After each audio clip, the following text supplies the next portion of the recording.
What is up? I'm Jared Welch. He's Aaron Halterman. It is Kentucky Derby Day. Welcome in, everybody. Hope everyone's having a great day. We'll be live with you for really the remainder of the main event here. We have one race coming up here, race 11, the Bourbon Turf Classic, the Old Forester Bourbon Turf Classic. And then, of course, we'll have 90 minutes to the Kentucky Derby. Halterman, what's up, man? What is up, everybody? Winona Judd singing something. Looks like the national anthem on the screen right now. I've got it muted, of course. Didn't know Winona Judd was still around, so I'm excited already, man. What a way to start the day. Little Winona Judd national anthem. Let's do it. I'm pumped. Man, you know what? When you can start a day off like that, then, well, I mean, I don't think I had that one on my bingo card. But, so how's everybody doing today? How's everybody? Dan says, time to rally. Let's go. Yeah, it's been, listen, started off really good. Me and Halterman both. I mean, I think as long as everybody, like, Mind Frame was incredible. That's easily the best performance of the weekend thus far. Perhaps the Belmont winner on top of that. Yeah, what about Mind Frame? My goodness. I mean, I knew he would I told everyone that would listen, like, bet as much as you want because he's not losing, but it still somehow surpassed my expectations. When I saw the fraction go up at 49, I thought, oh, this is over. And you could tell the way he was riding. It was like, dude, there is a confident ride, and then there's that ride. Like, he damn near let the horse get past him, and then he's like, okay, now let's go. I mean, you talk about an education. This horse is the real deal. He will be forever remembered, for me at least, as making my Derby Day profitable at like 10:30. Well, I guess after that pick 5 that ended when we singled him. But by about noon or so our time, the Derby Day was already profitable. I singled him in all 3 of the sequences that he was in, and all 3 of the sequences came home and paid out. And if you had the Bible, you got it. If you played that early pick 5, the second pick 5, and the early pick 4, you profited right around $800, $900 with that, and there you go, right there. And that is how you make money with a very short price. Of course, his win odds were 2 to 5. That's very short.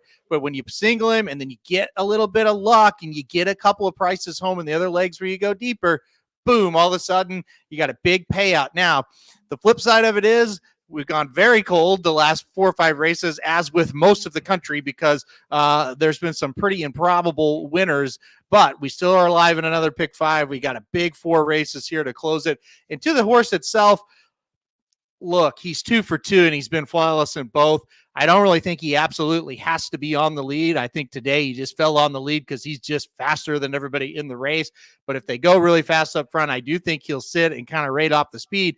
He's not really pulling. He's just very nice, very easy, just cruising along there. So super pumped to see Mind Frame. I think we'll see him in the Belmont next. Yeah, what's up, Nate? What's up, Parky? Parky, listen, and my niece Parker, that's my brother-in-law. Listen, I'm with you. And, dude, he broke from a post 11, and in a jump, he was in front. Yep. I mean, he jumped out of that gate. This is a horse, like, the barn's been telling us for a long time, well, for months anyways, that, like, this is the best horse in the barn, not your Kentucky Derby favorite. So you kind of you're starting to believe it a little bit when you see that kind of performance. So unless Fierceness is somehow running for a Triple Crown, I would say we're going to see Mind Frame his next start in that Belmont Stakes, of course, owned also by Rapoli. But yeah, great way to start it off. And, honestly, if you guys are following along with the betting Bible, I mean, yesterday we missed the Oaks, but we both fired back. in that last race to get kind of some momentum, then fired right back with that mind frame bet. I hit a really nice exacta in race 6. But yeah, like Halterman said, it's kind of gotten cold since. But that's kind of the way I've structured my bets. I had a big mind frame bet, a bunch of little stuff here and there, and then really the bulk of it starts here in race 11. And of course, I have a bunch in the Kentucky Derby. So that's really what I knew my day would be made or not would be in the Derby. Yeah, you want to talk about the bankroll articles? You're right. It's kind of the biggest problem for me in this Derby has not been cashing. It's been I just haven't got the prices that I thought I would get on any of the horses. And that is a little bit of a frustrating thing. Now, if you want to flip it to what's happening right now, I'm getting a bigger price than I thought I was going to get on Naval Power. And I'm getting a bigger price as of right now on Fierceness. So maybe that flips and kind of goes my way. That's kind of how racing is. Sometimes you get the price that's a little bit better than what you want, and then sometimes you don't. So hopefully we flip up and get a little bit of luck and hit a couple of these, and then that'll be profitable as well. But like I said, it's just been an up and down weekend. You get hot, you get a little cool, you get hot again, you cool off again. It's kind of been a little bit of a roller coaster. But like I said, we've got 4 races left, and we've really kind of attacked the last 4 races. So let's hope for a lot of fun here as we kind of wind this thing down. Yeah, we're gonna have a lot of time, guys. Between this race ending and the Kentucky Derby. So we're going to talk, we'll kind of save most of the Derby talk up until then. Me and Halterman are going to work together as long as some of your guys' help as well. We're going to craft a couple different tickets, well, whether it be wins, exactas, tries, whatever. We're going to do a couple tickets together live with you. We'll put those in our Twin Spires account and hopefully get lucky there. But we'll do that in the build up. But right now, let's take a look at this race here, race number 11, the Old Forester Bourbon Turf Classic. And, listen, it's not been, Appleby comes in, you typically saying, well, I mean, it's not if he's going to win, it's how many can he win with these horses. And so far, dude, it's not been great. We both had a bet on Legend of Time last out, our last bet. And man, like every inch of that race, other than the stretch, we're like, well, this is like, he's in perfect spot. There's no way this horse can lose from here. He had nothing at the end of that race. Now we hear with Naval Power 3-1, like just not getting a ton of play, and mostly because the horse that into his inside, number 6, I'm Very Busy for Chad Brown, who's a horse that you and I both have made money off of, especially that last race. I mean, it's hard to ignore. Like he's the concern of the race, but are you a little surprised that it's so one-sided in the betting? Yeah, I thought they'd be really even odds wise, meaning I thought one would be 8-5, one would be 9-5, that kind of thing. Maybe it does even out by the time they get to the post. But yeah, maybe it is the app. The Chad Brown horses are running fantastic today, and maybe people saw the Appleby horse not run so well earlier Legend of Time and think this one won't either. Here's the deal. He got a perfect trip. He was in a perfect spot. He just didn't fire. But I missed a lot of the post parade and a lot of the paddock stuff. That horse was washed out bad. He was sweating something terrible. So maybe it wasn't his best. Maybe it just wasn't his day today. And so I don't really look at it and go, well, that one lost, so Naval Power can't win now. I don't really see it that way. The way I do see it, though, like I said, I am high on Naval Power. I also played both the Chad Browns, the 5 and the 6. I mean, I am scared of those horses. You think about I'm Very Busy, how good he has been the last couple of races. And then what about program trading? We sat here and talked about it on the last show we were on yesterday. The other Chad Brown, why is he in the race? You say that all the time, and then you go, oh, that's why he wins. Program trading does not, like numbers-wise, have that look of a horse that's going to win today. I don't think you can. I don't think you can't play one without the other. I guess what I'm trying to say. I'm laughing reading the little slider to the coverage down here below. Send your thoughts and picks. I did not write this. This is magic, but I love no, we are not showing the race. It's like, okay, thank you. We can maybe get ahead of that a little bit. Yesterday we were on air for the Oaks. If we got one, we got 60 questions if we were going to watch or going to show the race live. Yes, we do encourage drinking. Although I can't help but notice I am drinking out of my straight from Churchill cups, but I don't know that you are. You don't look like you're drinking water. I am drinking water. Yeah, I've been drinking it all day in preparation for this. However, the Bacardi and Coke is coming. It's on the way. Okay. Heather is Okay. returning from the store right now. So by the time this race gets over, I think I'll have one. Wait, you don't keep? I mean, you're not a man that keeps Bacardi in stock. Nope. What happened to you? I do not. I don't drink much at all unless I go to the racetrack, basically. This is a guy that, I mean, cut his teeth on Bacardi, so it's Yeah. it's pretty sad day that he doesn't have any stocked in the house. Okay, yeah, I'm kind of with you in regards to what are we looking at here?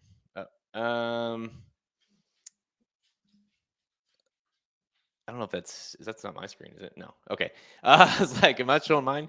Uh, I'm very busy in naval power. Those are the two. That's the two I played, and I do have a pick three starting in this one as well. I kind of did that. I do have most of it going through the 11, but I didn't want to disregard. Sometimes when those Chad Brown horses get that kind of breakthrough race, and that's kind of what we said about I'm very busy. It's like this horse has been running too good to lose and finally broke through in that last race. And so sometimes when he does that, it's like they continue that progression. So you got to be careful with the six, I think. But Naval Power, guys, listen, Naval Power got second to Master of the Seas last out in the Maker's Mark.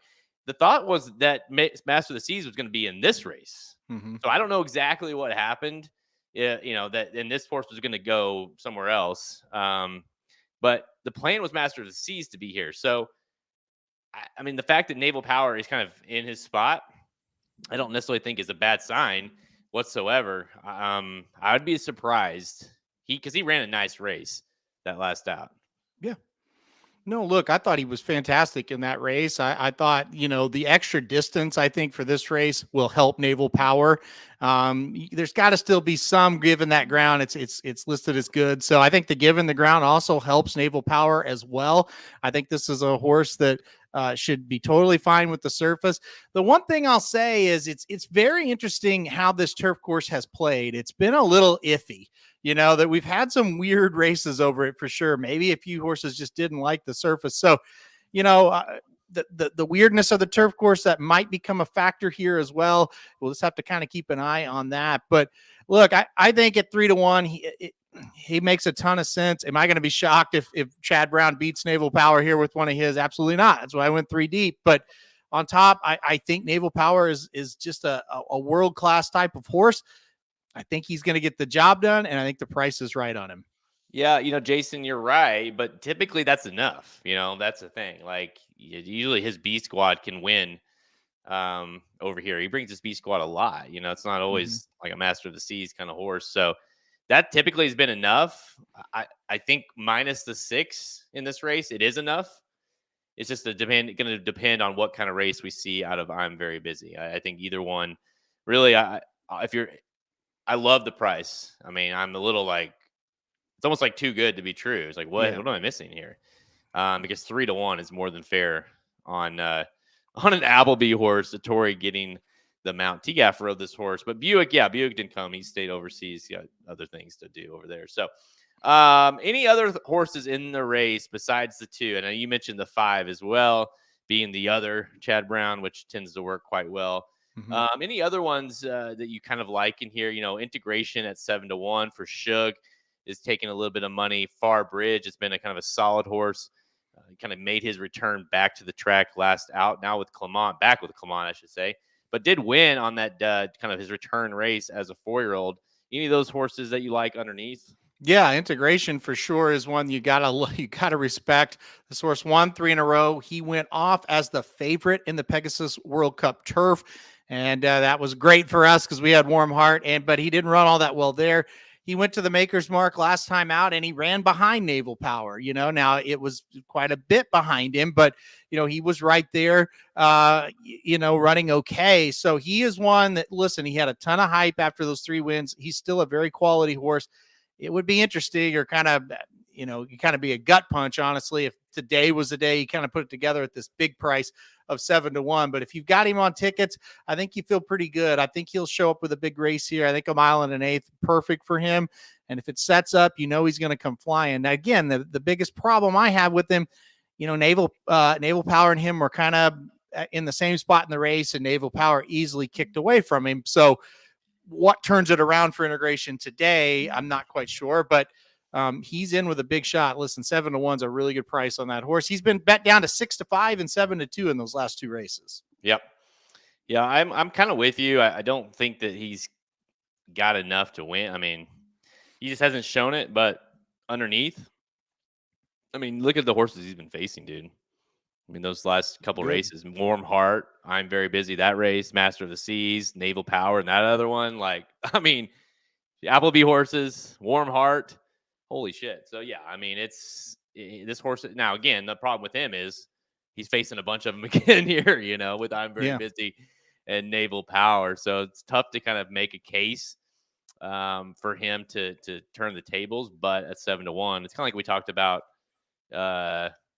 yesterday with Ways and Means. Like with that price, then you are, that's why you're getting the price. So yeah, no, that's absolutely right. And look, I mean, there was a time where Integration was whipping I'm Very Busy, right? It wasn't all that long ago either. You know, he beat that horse by 5 lengths on November 18th of last year. So look, I think right there. And also he beat Program Trading last year as well in Colonial. So I mean, there was a time where this horse was beating these Chad Brown runners, just didn't do it 2 races back. Then, like I said, just didn't match up all that well last time out when taking on Naval Power. So, look, to me, as a Naval Power backer here, I'm Very Busy is the one I'm most afraid of. I just really think this horse is coming on. His 2 races this year have been really fantastic. And he gave Warm Heart a little bit of a scare down in Florida in the Pegasus. And that was a brilliant performance last time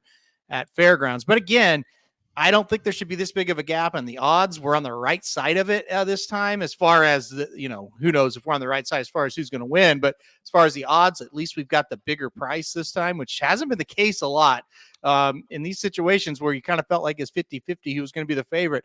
We've been on the favorite a lot. It's kind of just how it's fell. So it's nice to be on the other side of it this time. All right, so we're down to 1 minute here. We're getting ready to get to the gate. What give the people maybe a bet, maybe a double into the Derby that you might like to play here? Anything that you think can create some value? Obviously, there's a lot of value on the simple win bet as well. Yeah, simple win bet is the very good play, and I wouldn't talk anybody off betting a win bet there on the 11 Naval Power.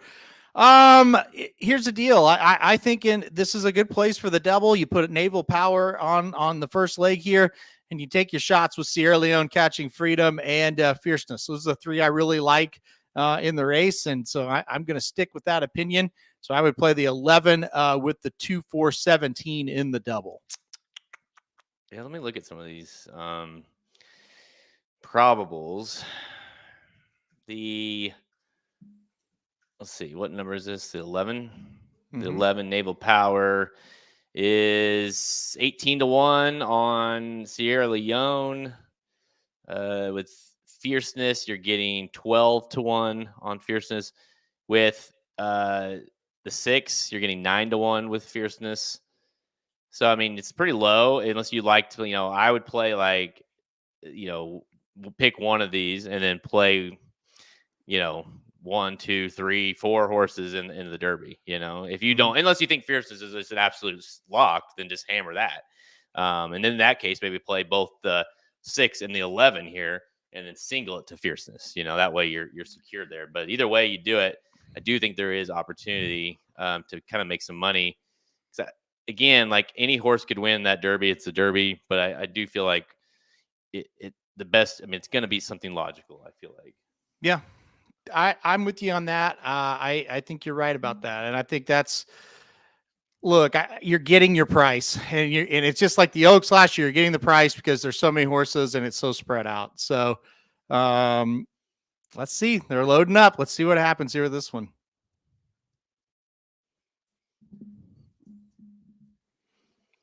Let's do this, guys. Good luck, everybody. 2 left to load here. The 11's walking up. He does not look near as washed out as his stablemate, Legend of Time, in the what was that? The 9th race. Yeah.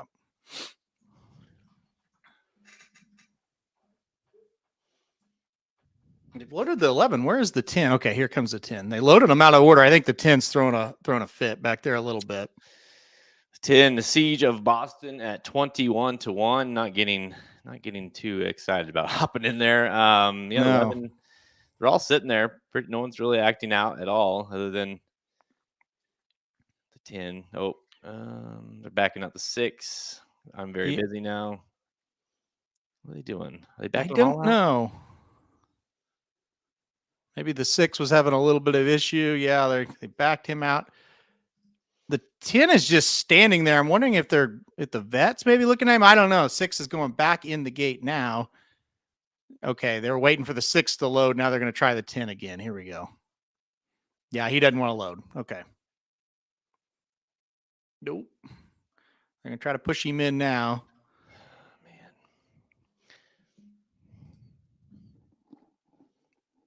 I think they got him. Yep, he's in there. And they're off.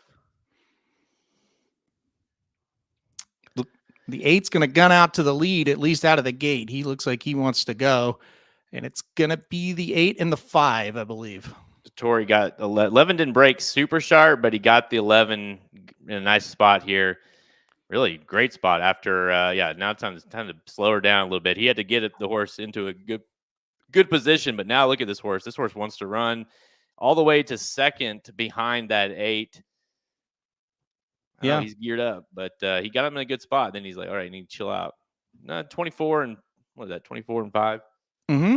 Yeah, 24 and 5. Never surprised on the lead. I am surprised that Naval Power's in second, but again, I'll say it just like I said it last time when Legends of Time was there. This is a great trip for Naval Power. I mean, if he's a good horse, he should be able to fire and be really tough from there. And he held it 3-1. So we will see what happens. They're not cooking at all. No.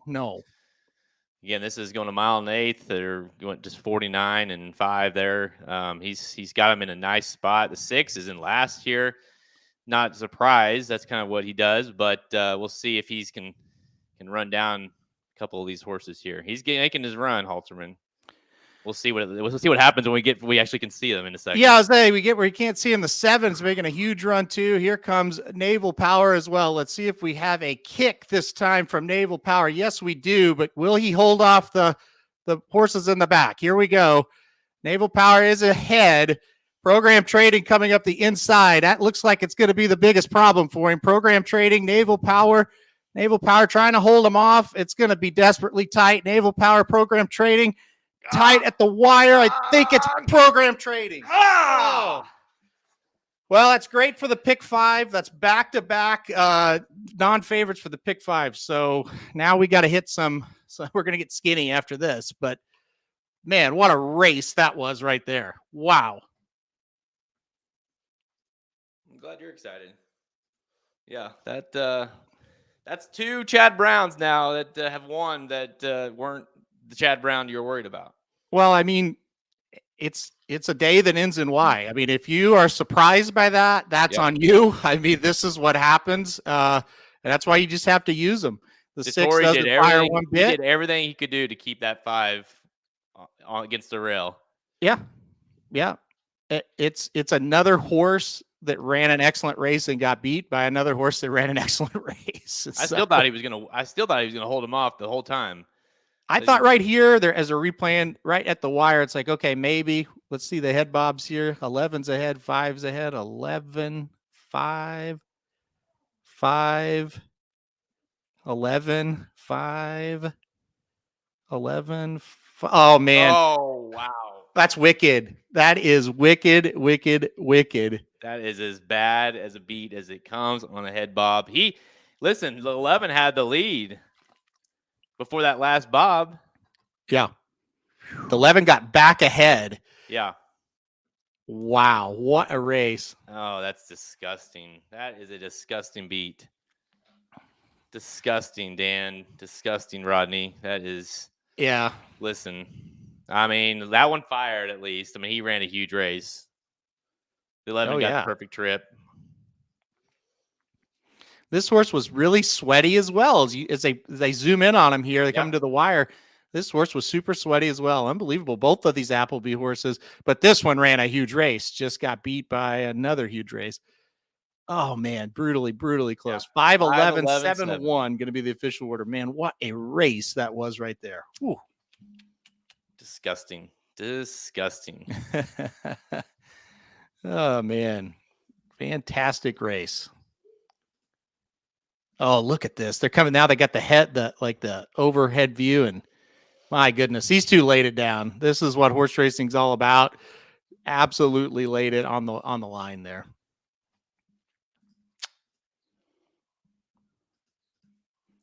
Well, we now are. It's tough. That is tough. I can't wait to see, or maybe I don't want to see the the photo. But yeah, super washy again. That is it's kind of strange. Yeah. Yeah. They usually don't. Man. I mean, typically these Appleby horses come over and they look the part too. But yeah, it's not. Is it hot? Is it humid? I would say it is based on how it rained all day and now the sun's out. I'd say it's probably a humid day over there. But man, you just kind of had the feeling. You had the feeling, and I called it during the stretch. It's like, no, he's got everybody else, but this 5 is being a pest. Like, you could tell here he's coming. He's not going away. The 7 made a big move, but you could tell Naval Power kind of had that horse at bay, but just could not hold off the 5. And listen, maybe it's Chad Brown's day. Who knows? His horses are running fantastic today, and you just tipped the hat to Program Trading there. I mean, that was just a tremendous race from that horse. Well, I guess if you want to go by what's been going on today with Chad Brown, it's not going to be Sierra Leone that wins the race. It's going to be the other Chad Brown. Yeah, exactly. It's going to be a domestic product. So yeah, if we're going to go by what we've been seeing today. Because I'm very busy. Did he get a call? No, he made a move. I thought it was him, and then we lost him, and we couldn't see anything because of all the grandstands and shit, and then I never saw him again. So I don't really know. I remember you saying he's making his move, and then said, yeah, we lost him, and then never saw him. So I was scanning back for him, and I was scanning back for integration because I was thinking, okay, those are the 2 horses that Naval Power are going to have to hold off. And I didn't see him because I was looking all at the outside. I thought, okay, we're good. And then you glance and it's like, oh no, that 5's not quitting on the inside. And look, I mean, here's the deal. This is horse racing through and through. There's no way around it. These big days, you get these great fields and it comes down to noses, and that's twice. I mean, Copus was a horse, or Copus, however you want to say it, that ran a fantastic race also and got beat by a nose. So that's how it rolls in the sport. And I mean, that was just an incredible race. There's no doubt that was something very, very exciting for a Grade 1 race right before the Kentucky Derby. Yeah, that was got knocked out. A nice little pick 3. I liked that pick 3 a lot. Maybe we'll turn out. Maybe it didn't matter, but yeah. 6 and 11 there, I thought was a sure thing. I guess I didn't think about the other Chad Brown. So. All right, we are going to head into the Kentucky Derby. How many minutes we got there? About 10 minutes? Oh yeah, probably 2 hours now. I think it was like 90 minutes or something crazy. Oh man. Yeah, it's a big sweat now. So as we were talking about, the Bible pick 5s hit the early one, hit one of the middle ones. So it's up no matter what. But now 4 deep in the Derby with a single with 4 deep in the last. So, and we had Gun Pilot 6-1, Program Trading right there at 4-1. So we're here with a big shot at a nice score. 2 legs down though. That's the problem. Well, 2 legs down. It does get skinny, but these are some of the bigger opinions of the race, or of the sequence as well. So that is a factor, and good call on using both of those horses. I had Naval Power singled at first, and I just thought you probably shouldn't lose to a Chad Brown horse. So I flipped to the single to the 2 Discreet Mischief in the second to last race. And look, it's good now, but you're going to have to get that single home, right? So if you don't, it doesn't really matter what you just did. Or, hey, there's a 20 horse field coming up. I got 4 of them. That means 16 horses could knock you out of this next leg as well. So it's far from being over, but it's enough to get you excited because it's two really nice winners in a row to kick off a sequence that's going to, I mean, even if you get short prices, it's going to pay. Well, do you want, let's see, I'll give you the good news first. I am profitable heading into the Kentucky Derby. Mm-hmm. The bad news is I'm profitable at $3. So, but we are profitable today. Okay.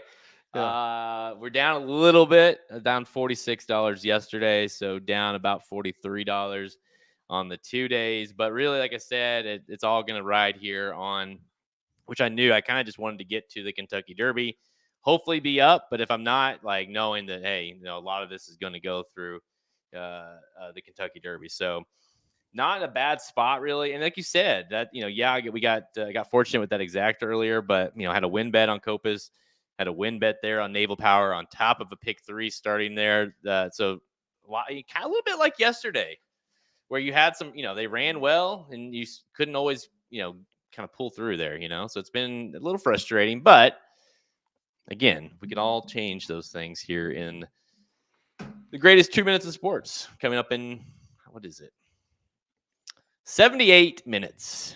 Yep. 78 long minutes away from, like you said, the greatest 2 minutes in sports. We'll just count them down with you. The 150th time they've ran this race. I mean, that in itself is incredible.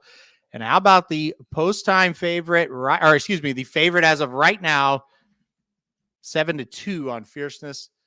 Very surprised that this price is there, but let me look at the pool, how much money's in the pool right now. As I look at this, $39 million in the win pool right now. Fierceness at 7-2. Guys, that's probably not going to change a whole lot. The odds you see right now, they might go a tick different one play or the other, but overall, the odds you see right now, probably what you're going to get on this horse. Win or lose, I am shocked 7-2 on Fierceness is a thing. I kind of thought it'd be more if they're going to get, maybe be set 5-2, right? So, yeah, and you know what? He's been doing that all day. He's been at that 7-2 mark all day. I've seen him drift to 3-1 occasionally, but yeah, he's kind of stayed at that 7-2, and really a big reason for that is, yes, you got money on Sierra Leone, but you're sitting there with on the 11 Forever Young at 6-1. That horse is getting pounded. Really not a surprise to you and I. We kind of expected this horse to get bet pretty hard. So Forever Young at 6-1, you get just a touch at 11-1, 8-1 on Catching Freedom, and 9-2 on Sierra Leone. Mystic Dan, his trainer, just won the Oaks yesterday, 16-1. And again, not as big surprise when after he won the Oaks. Like, well, that Mystic Dan's going to get bet, But really, the biggest surprise here is that we aren't seeing more. What do you think it is? Is it just the fact that we don't the trust in him, the lack of trust? Is that really what it is, you think? Yeah, I think so. I think when you think about it, Justify, American Pharaoh, Nyquist, even California Chrome, kind of that 5-2 threshold or just maybe a tick below it. That's kind of for your absolute elites, right? And then you get, and we're talking about a normal Derby with 20 horses ran first Saturday in May. I know Tis the Law was bet a little bit down from that, but I don't really count it as much. But that elite type of horse is right there at 5-2. And I think people look at it and go, he has the ability to be elite, but I'm not ready to call him elite yet. So you're getting a little bit more of a price increase here on him. I think that's all it really could be. Right. Because you look at all the analytics. He's the horse to beat in this spot. And also, I think there's, the Sierra Leone hype is real, and he's a good horse. And I think, look, people are excited to bet him. They love him. And I get it. I like him too. So I think there's enough interest in other horses and Forever Young as well. Obviously, a horse that everybody wants to bet from Japan, and the song Forever Young. I think people are betting on that as well.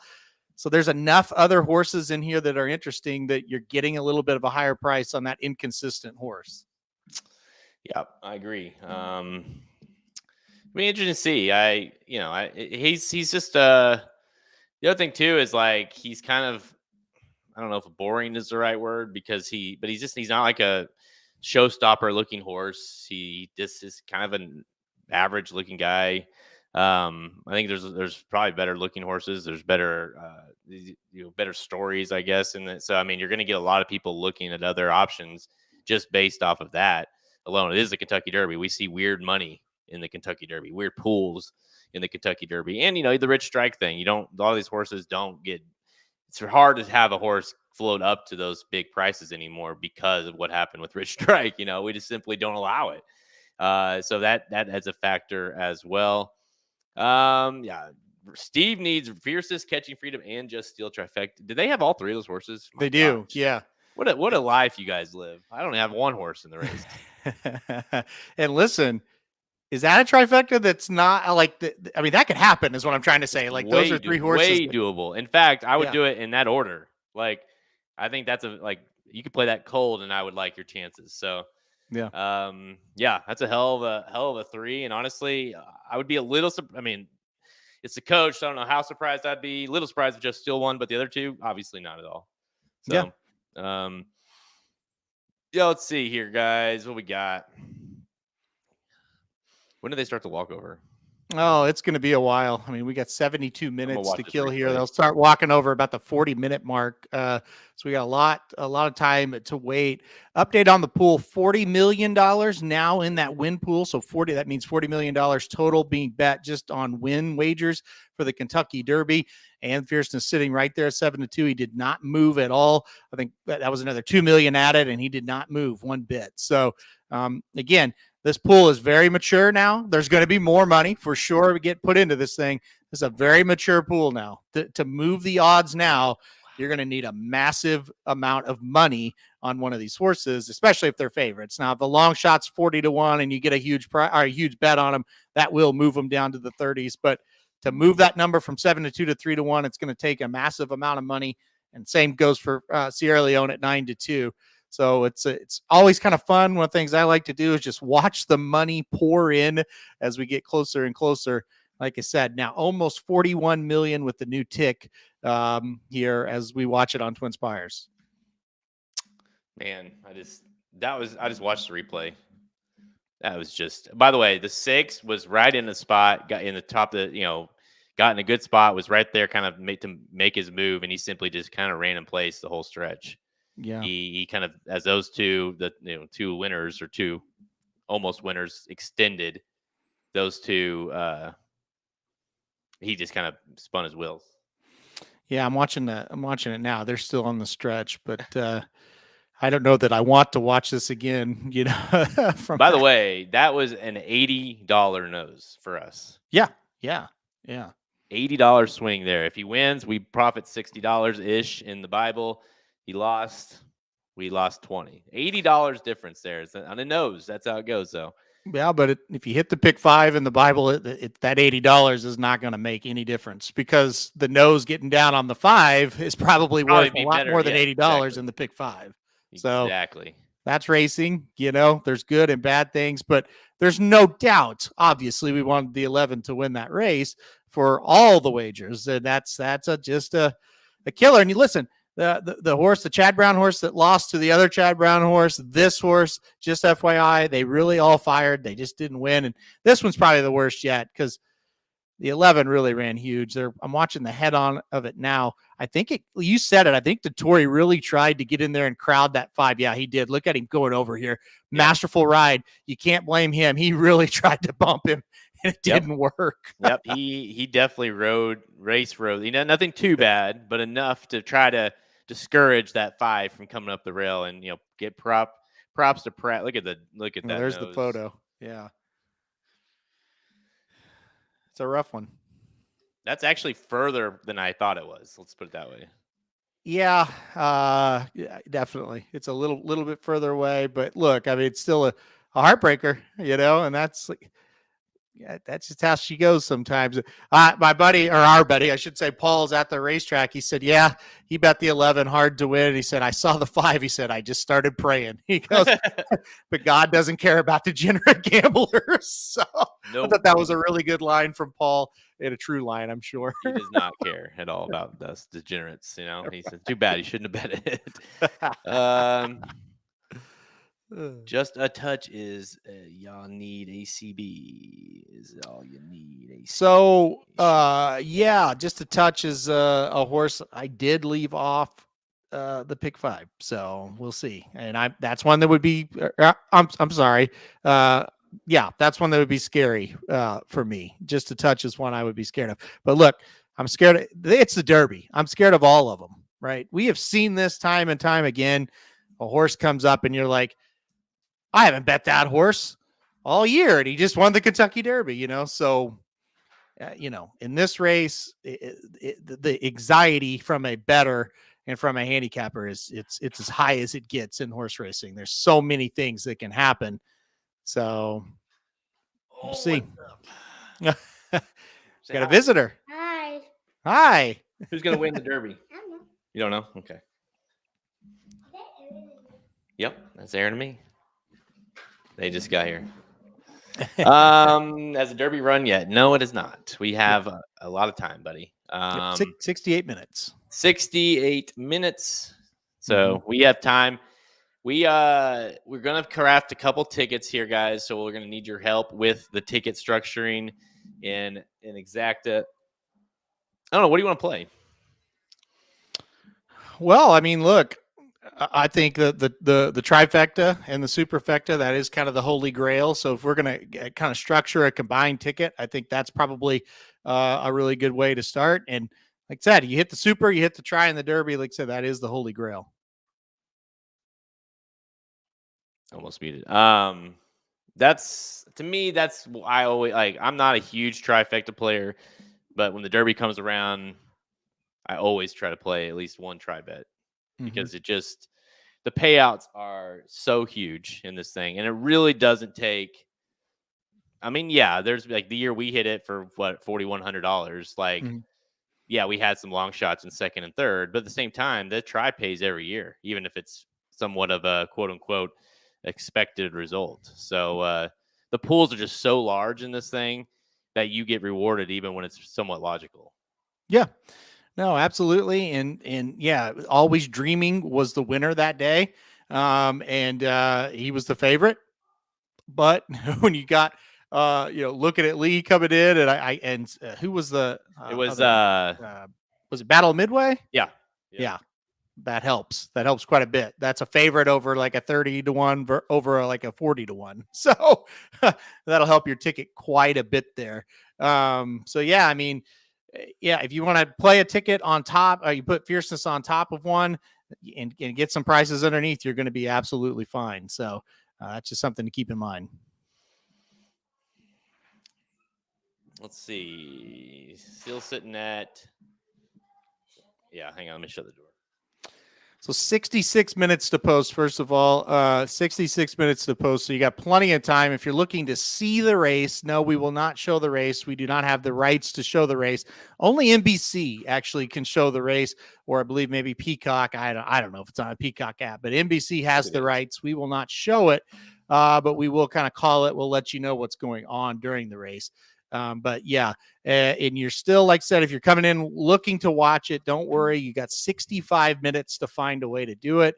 So we'll see, like I said, 65 minutes until they run this thing. So you got plenty of time. Alex, you will miss the race if you keep doing that. You will Yeah. miss the race. You will be drinking or drunk under the table. So don't do that. He says 217 exact box 217. That's, I mean, it's pretty standard there, but yeah, I can't really necessarily disagree. Let's look at some of these pools and get an idea of what some of these payouts might look like in the exactas. You have 742 worth of exotics, all with 17 on top. I'm nervous, dudes. That's Paul, dude. I mean, listen, you got in my opinion, you got the right horse on top, but I mean, one thing about it is you got to take some sort of opinion in these kind of exotics, because you can't play them all. And if you're going to go deep in the try or deep in whatever leg or whatever position in that try, you got to take a stand somewhere. One thing about it, and I think we all kind of agree with that, is he kind of feels like a horse that, he either wins or you don't even have to worry about him in your exotics. He's either going to win for fun, win fairly easy, or he'll you'll know at the top of the stretch it's not going to be his day. So Yep. $100 exacta 17 over 7 straight. It's bold. That's bold. That right now that exact is paying $117 for $2. So Yeah. that would pay well. Yeah. I'd pay very well for sure. Yeah. Look, I think if you're going to take hard stands in this race, that's not a bad one. You got the horse that's supposed to, or not supposed to. He is the fastest horse. Who knows if he's going to show up, but he is the fastest.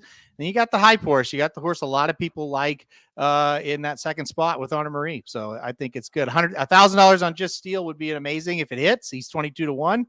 I don't know if that will hit, but if it does, Charlie Mickey there's going to be overly excited. I have a feeling. Who got first place? Well, and we'll tell you 63 minutes away. If I knew that right now, yeah, I would be betting all I had on it. Yeah, dude, even the 17 over 2 is 27. Well, 14-1 basically. So that's very reasonable. 17 over 11, 61, or I guess 30-1. So again, like we said, and that's just for the exactas. I mean, you include the tries, it's a whole other ball game. So that's what we're saying, guys. Like, you don't have to get super creative. Like, you could even go, if you like, say, Fierceness and Forever Young over Fierceness, Forever Young, and Catching Freedom over, and then put like 4, 5, 6 horses, and that's like not that hard to get to at all. So it's really doable, but you do have to take some sort of aggressive stand at some position within that try. All right, yeah. So let's talk a little bit about, again, we're going to do our best here to kill as much time as we can. Let's talk a little bit about what you think it's going to take what's the trip going to need to look like for Fierceness to win? Yeah, the trip for Fierceness to win is a pretty simple one. And like every horse in this race, he must break well. That goes for everybody. So he's got to break well. He's got to get away from all the horses to his outside, which if he breaks well, he should be able to do. There's no doubt about that. And then, listen, whether it's in front, whether it's in third or fourth, he needs to be kind of towards the front of the pack, first, second, third, fourth, fifth, right around in there. And you just want him cruising on the outside of all the horses. You don't really want a horse outside of him. I don't think that would be good for him at all. But if he's cruising on the outside, nobody's outside of him, he's sitting in that top 5. I think you got a great shot to see something big happening, something really fantastic. If that doesn't happen, you may see something ugly if you're watching Fierceness, because it may not go well for him at all. He's got to get out of the gate. He's got to get towards the front, and he can't have a horse to his outside. Those are the 3 things I'm going to be watching for. And if you get all those 3 things, again, my heart that'll be beating out of my chest will calm down a little bit, knowing, okay, we survived where the trouble spot may have been for Fierceness. Yeah, that, and that would be a relief, really, because last year, if you guys, followed us, we had, we had a horse to say we won't even mention, and we knew pretty quickly that we were in trouble before the race was even to the turn. And so you kind of felt, oh no, kind of that little attitude the whole way around. Whereas this time it'd be nice to be like, okay, we got in the position we needed. Now let's see if he can run, and then let's see if he can do his thing after that. So I did want to bring up this race because I keep envisioning the Nyquist trip for this horse today, and I'll pull it up on the screen. Yeah. So we can this is of course off NBC on the YouTube. We do not own the rights, but you can see here, this was again 2016, and he's right here. He's right here in the middle. You can see him. He broke, I believe, was he like 13 maybe? Yeah, that year. He was that wide. Yeah. But he was wide. And this is what we need to see from Fierceness when they get to the first stretch. Not a lot of pressure to get to the lead, but get it in that position. As you can see, he's very much okay. Nyquist was very much okay at giving up that lead, but look where he's at. He got in the position. They went fairly quick that first quarter, but it's okay because he was a superior horse, and I think Fierceness is. So we need to get him in this position. And then from here, it's like, okay, Nyquist is sitting in second. He has nothing in front of him really other than some cheap speed. He's sitting outside of that horse a little bit. There is zero excuses from here for Nyquist. No, I This mean, is what you need to see. If you're fierceness, this is what you want to see. yeah, if you're fierceness, this is, and you're backing fierceness, this is the trip, right? And even if he's like maybe a length further back or ahead in the race, it's still what you want to see. You just want to be in that forward position. You want to be outside. You watched Nyquist this whole trip here. He never had any trouble. He never got in any kind of, position where he was in big trouble or anything like that. And now turning for home, look what Nyquist does. We're on the far turn here. He starts to range up. He's like, okay, now it's time to go. And that's what you want to see fierceness do. And then hopefully he can just kind of, if you bet him, hopefully he just can kind of hold him off from there. But again, you see, he's in second there. Nobody's he's outside. Nobody's worried about it. Look how far he is away from the other horse there. Exactly. And that's Gunrunner, by the way, a great horse. And Yeah. Nyquist just buries him there. So that's what you want to see if you're backing the 17. That is exactly the perfect trip. You couldn't draw it up any better. And if this happens, I think you'll see a performance kind of like what we're seeing right here, if he's able to get that trip. Yeah, again, guys, that is not a rocket science type of pick. It's pretty. You can see here, he goes, and then he gets in. So it's just all about that break. If you get him right here, like, that's over. And if he can break well, and we've seen him struggle a little bit at times, but if he breaks like the Florida Derby, then there's no concern whatsoever. Yep. That's it. I mean, you can show it, and again, here's a horse that comes up to his outside. And if you just kind of let him go, that's what fierceness should do. If a horse does come up to the outside, just let him go, just stay away. That's the thing. Get him forward and stay away. That's the instructions, right? Just get away from all the other horses and let him get in his stride.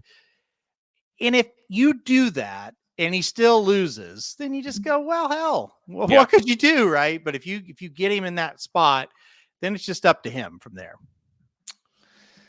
Well, let's see. Exaggerator was never going to get there that day, Ron, but he did obviously get them that next time. And then neither one of them was really seen from again. So definitely Nyquist put it all out there that year in the Derby, it felt like. But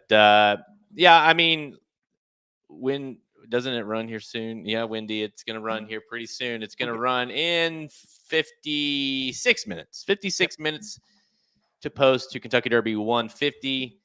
The horses have started to kind of at least get onto the track. The walkovers will happen here in a little bit, but they're at least kind of starting to get ready for the race. Who is that? Number 16?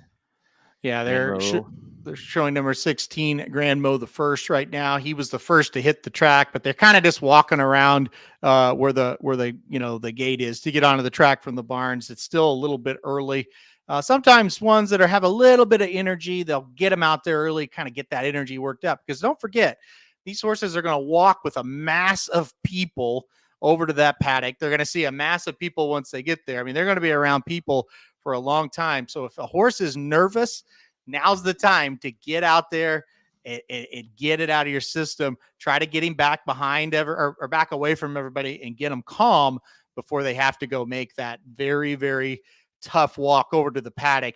Not tough as far as it's a long walk, tough as far as they are surrounded by a whole shit ton of people. All right. What should we do? You want to go ahead and start putting some tickets together here? Yeah, let's do it. Okay. So what do you want to do first? Do you want to play? Again, we don't really have a necessary budget. I'd probably try to keep it, if we're depending on, it's going to depend on the wager. If it's an exacta, probably keep it at $20 or so. If it's a try, maybe keep it at 40 max. But however you want to play this. Yeah, let's structure a try. I think trifecta makes sense first. And I would just say kind of the biggest thing is, are we going to just go ahead and single or key with number 17 fierceness? Are we going to just put him on top? I'm okay with doing a one try that we have him just on top. Yeah. Similar to the year that we cashed in on the huge, we played a couple different tries that year. We played one with Always Dreaming. We played one with Thunder Snow. I think we played another different one, but Yeah, we can do the 17 on top, and we'll put him keyed in the first spot. So I'm tossing Sierra Leone. Like, give me some ideas in the chat. I don't get what the hate is for Sierra Leone. I really don't. I think I've listened to Mike Somich talk about Sierra Leone, and I think it's the terrifying thought of this horse is going to run a good race and get stopped or have to go very wide, and he's not good enough to make it up if that happens. That's the downside of Sierra Leone. That's the downside of Catching Freedom. That's the downside of Honor Marie. The thing about it is, in the last two derbies, we've seen one of those closers got through each time, right? And it very well could be Sierra Leone. It could be Catching Freedom, Honor Marie. We don't know. It could be somebody that's off the wall like Rich Strike, right? So I think, but anytime that closer is drawn inside, I think Somich for sure, and he talked about it, like Mo Donegal is who you think of, get slammed, go all the way to the back, have to make a really wide rally, and it's really scary. But he's doing awfully well. They're bringing a big time horse in here. I have a hard time tossing Sierra Leone. I just, for me, I have a hard time. Yeah, and listen, here's the thing: Dornick's going to go, Mystic Dan's going to go. Dad Rap's here. Appreciate it. Yeah, they're going to go. Catching Freedom's going to back out of it for the most part.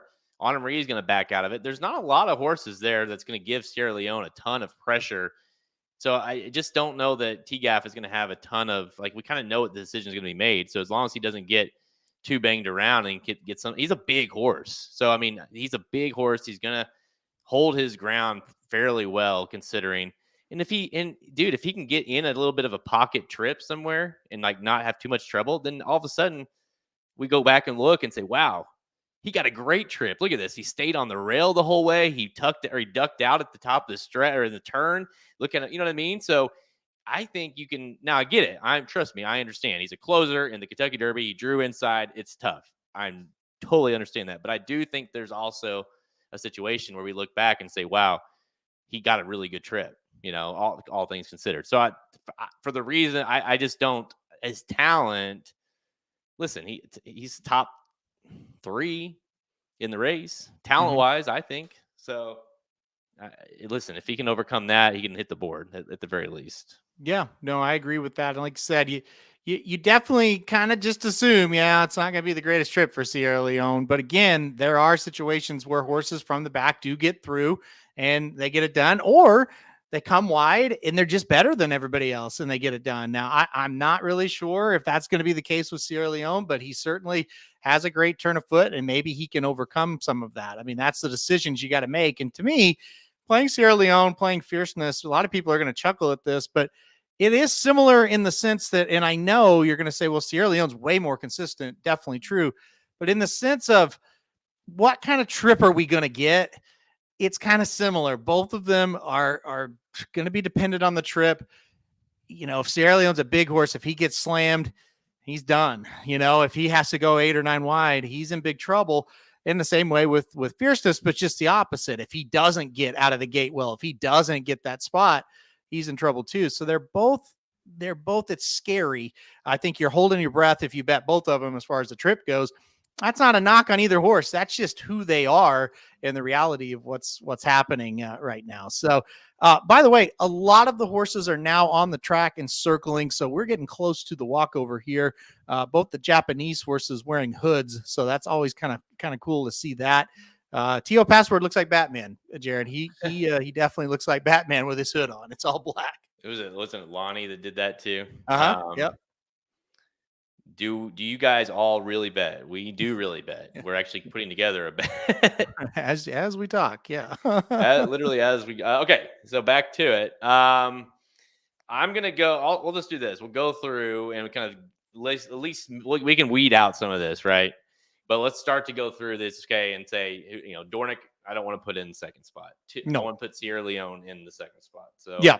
I put Mystic Dan. I'm okay with leaving off. Yeah. 4 Catching Freedom, I want to use. Yep. Cadillac, no. Just Steel. We can weed him out. I definitely would like to use him in third spot. I don't know if I want to use him in second. What do you think? Yeah, I've got him in the third spot. Yep. Okay, let's put him in the second for now. Okay. And then we can weed it out if we need to. A 7 Honor Marie. I'd like to use. How about you feel? How do you feel about that? You okay with Yeah, that? no, you need to use Honor Marie. Okay, Yeah. just a touch. Probably have to use this horse. Yeah. Okay. TO Password, no. No. Forever Young, probably yeah. Yeah, throw him in there. Track Phantom, No. West Saratoga, No. Endlessly, No. Domestic Product, Nope. Grand Mo, nope. Nope. So here's the question: Fierceness. Are we just gonna say, you know what, he's all or nothing here? Yep. Okay, so no Fierceness he's only going to be used in the second spot. 18 the top spot. He's going to be using the top spot. Yeah, that's what I meant. Stronghold. I want to use him. I do want to use it at that price. I'd like to use him. Yep. I have him in a lot of stuff too. Society or Resilience.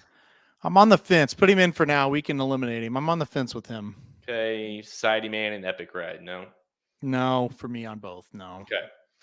So that's 1, 2, 3, 4, 5, 6, 7, 8 horses. Mm-hmm. 8 horses. Do you want to just? I'll get the calculator out. We can do this. We can hang on. Let me show you guys. Let's see. So what we're gonna do? 50 cent try.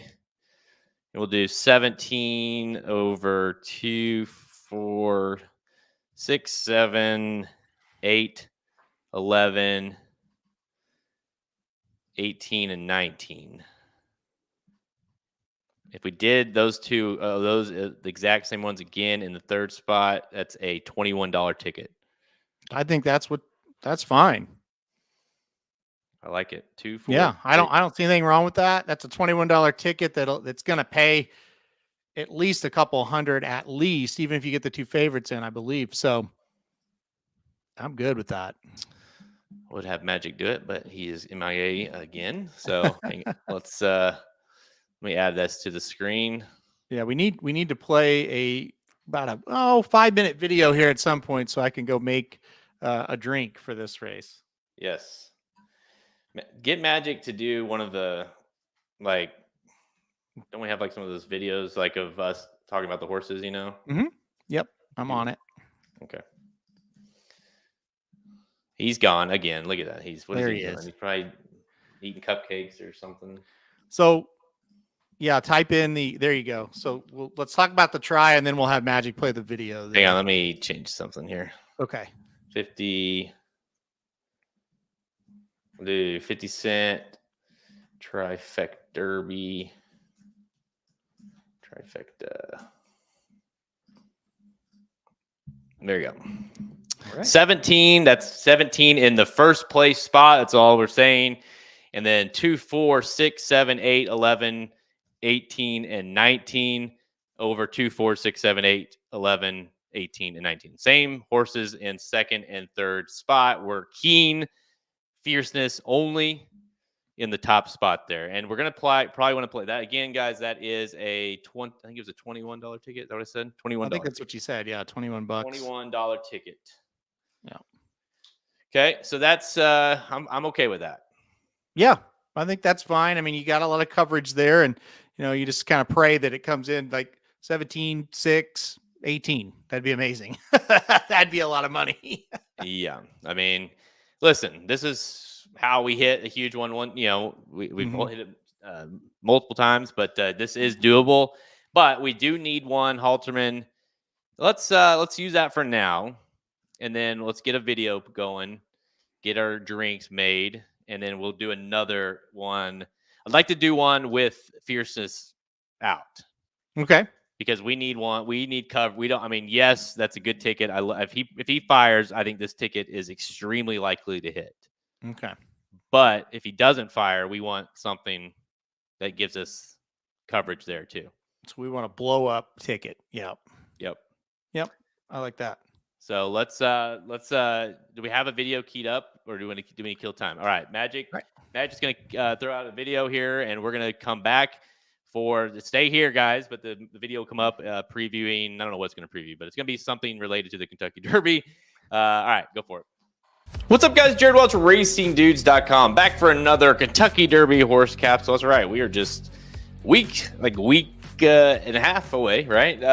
From Kentucky Derby 150, and I'm going to take a look today at Fierceness. That's right, Fierceness. Well, not probably. He's the most talented horse in the race, but definitely probably the most talked about horse all season. Obviously, your 2-year-old champion, Breeders' Cup winner, came back not so good, came back in the Florida Derby, was fantastic.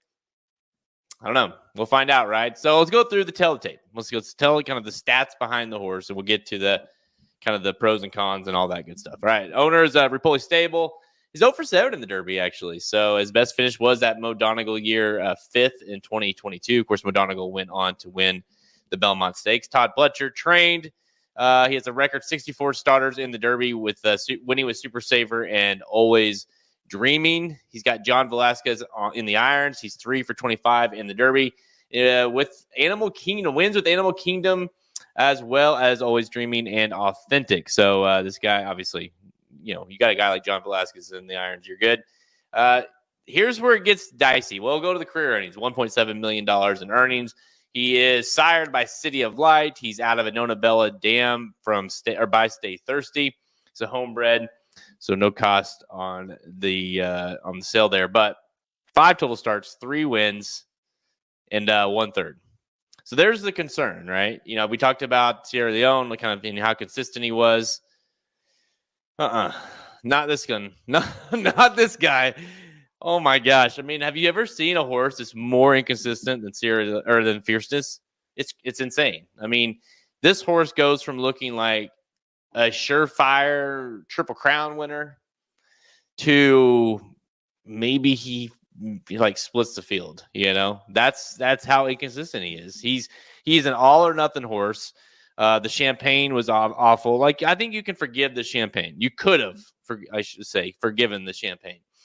And then, because then I was like, okay, well, he was awesome on his main special weight. He was awesome in the Breeders' Cup. Great. I mean, the Champagne is crazy. The race was disgusting and the track was bad. And it's like, okay, that's fine. But then the Holy Bull happened. And I'm sorry, I know that it was off a little bit of a layoff, but there's no excuses, in my opinion, to run that poorly. I mean, it was beyond bad.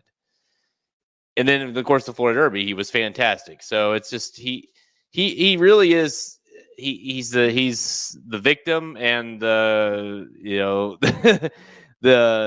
the person that's gonna, or the horse that's gonna be in charge of his fate in this race. There's no ifs, ands, or buts about it. Like he's gonna dictate everything if he wins or loses. So he's a speed horse. He's gonna be more. He doesn't necessarily need the lead, but I would argue that that's where he runs his best. But he can sit off of a tad. But he's definitely going to be forwardly placed. So that would be, to me, his concern. My concerns for his post position would be high. Just because I think he needs a good post spot. I think if he draws inside, he's going to be in big trouble. This is not a big horse. He's a very little horse when you compare him to some of these other ones in the field. And if he were to draw inside and get kind of banged around early in the race, like you could be done just like that for him. He's a victim. Like, if he gets banged around and he doesn't want to run, well, then it's over. He's shown that he's got no heart when he gets tested. That's kind of the con, right? Aside from being inconsistent, that when he does get a little tested, he folds it up, and so that is the issue there. But you hope that he doesn't get tested. That's the key here, because obviously the positive is he's the most talented horse in the race, and it's really not close. His wins have been more impressive. Vastly more impressive than anyone else in the field. His losses have been really, really bad. So again, I think he's an all or nothing play. I don't. The race runs through him. I have no interest in keying him. Like I said with Sierra Leone, like I think he could be a good key horse. Meaning, I would play him in all 3 spots if you're playing the try. I don't think you need to do that at Fierceness. I think Fierceness is an all or nothing win. You either key him on top and move on, or you just don't use him at all. I think it's that simple. If you pick against him, he can make you look really stupid. If you pick him, he could also make you look really stupid. So he's also going to be a low price, right? He's going to be a favorite. And my problem with his price is going to be, he's going to probably be in the 5-2 range, right? Well, that's like Pharaoh. That's like Justify. Those are those prices. And maybe the talent level could be there. You could argue at his best, right? His peak, but he's certainly not as consistent of those two horses. So it becomes a little bit of an issue on the price standpoint. But again, there's really not a lot to say about Fiercest. I think we all know what he is. You're either in the belief that he's going to run his race or you're not. And I think that's all it all comes down to. And I don't, obviously there's going to be a group of us that are going to be right and a group of us that are going to be wrong at the end of the race, but I really don't think you need to overthink it. You know, I guess if you're against, you're hoping he gets a bad post position. If you're for, you're hoping he gets that good one. And he kind of feels like a horse you might know in that first turn, even that he's got a shot. He's going to win this thing, or he may be in big trouble. So there you go. There's Fiercest. That's my thoughts. Well, obviously, as we get closer and the post positions come out, we'll have a lot more insight on what we think here at racingdudes.com of Fiercest. You're probably Derby. Did I just spoil? I know the script. You're not your Derby winner, maybe not yet. Your Derby favorite. So make sure you hit that like button, subscribe to our YouTube channel. Go to racingdudes.com where we have all kinds of picks and information for the Kentucky Derby, including our Kentucky Derby and Kentucky Oaks betting Bible available right now. So go get your hands on that and wait for the post positions. All right, guys, I'm Jared Welch. We'll see you next time.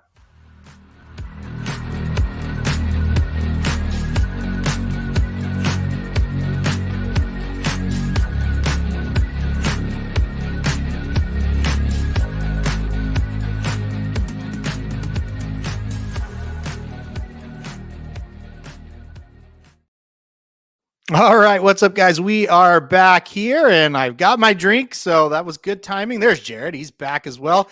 Cheers, Shoddy, $50. That's Cheers. awesome. I'll take a drink to that, no doubt. Thanks, Shoddy. Let's get it. By the way, when I was filling up my drink, I was watching the little bit of the live feed. The walkover has obviously started. And let's bring up a really good.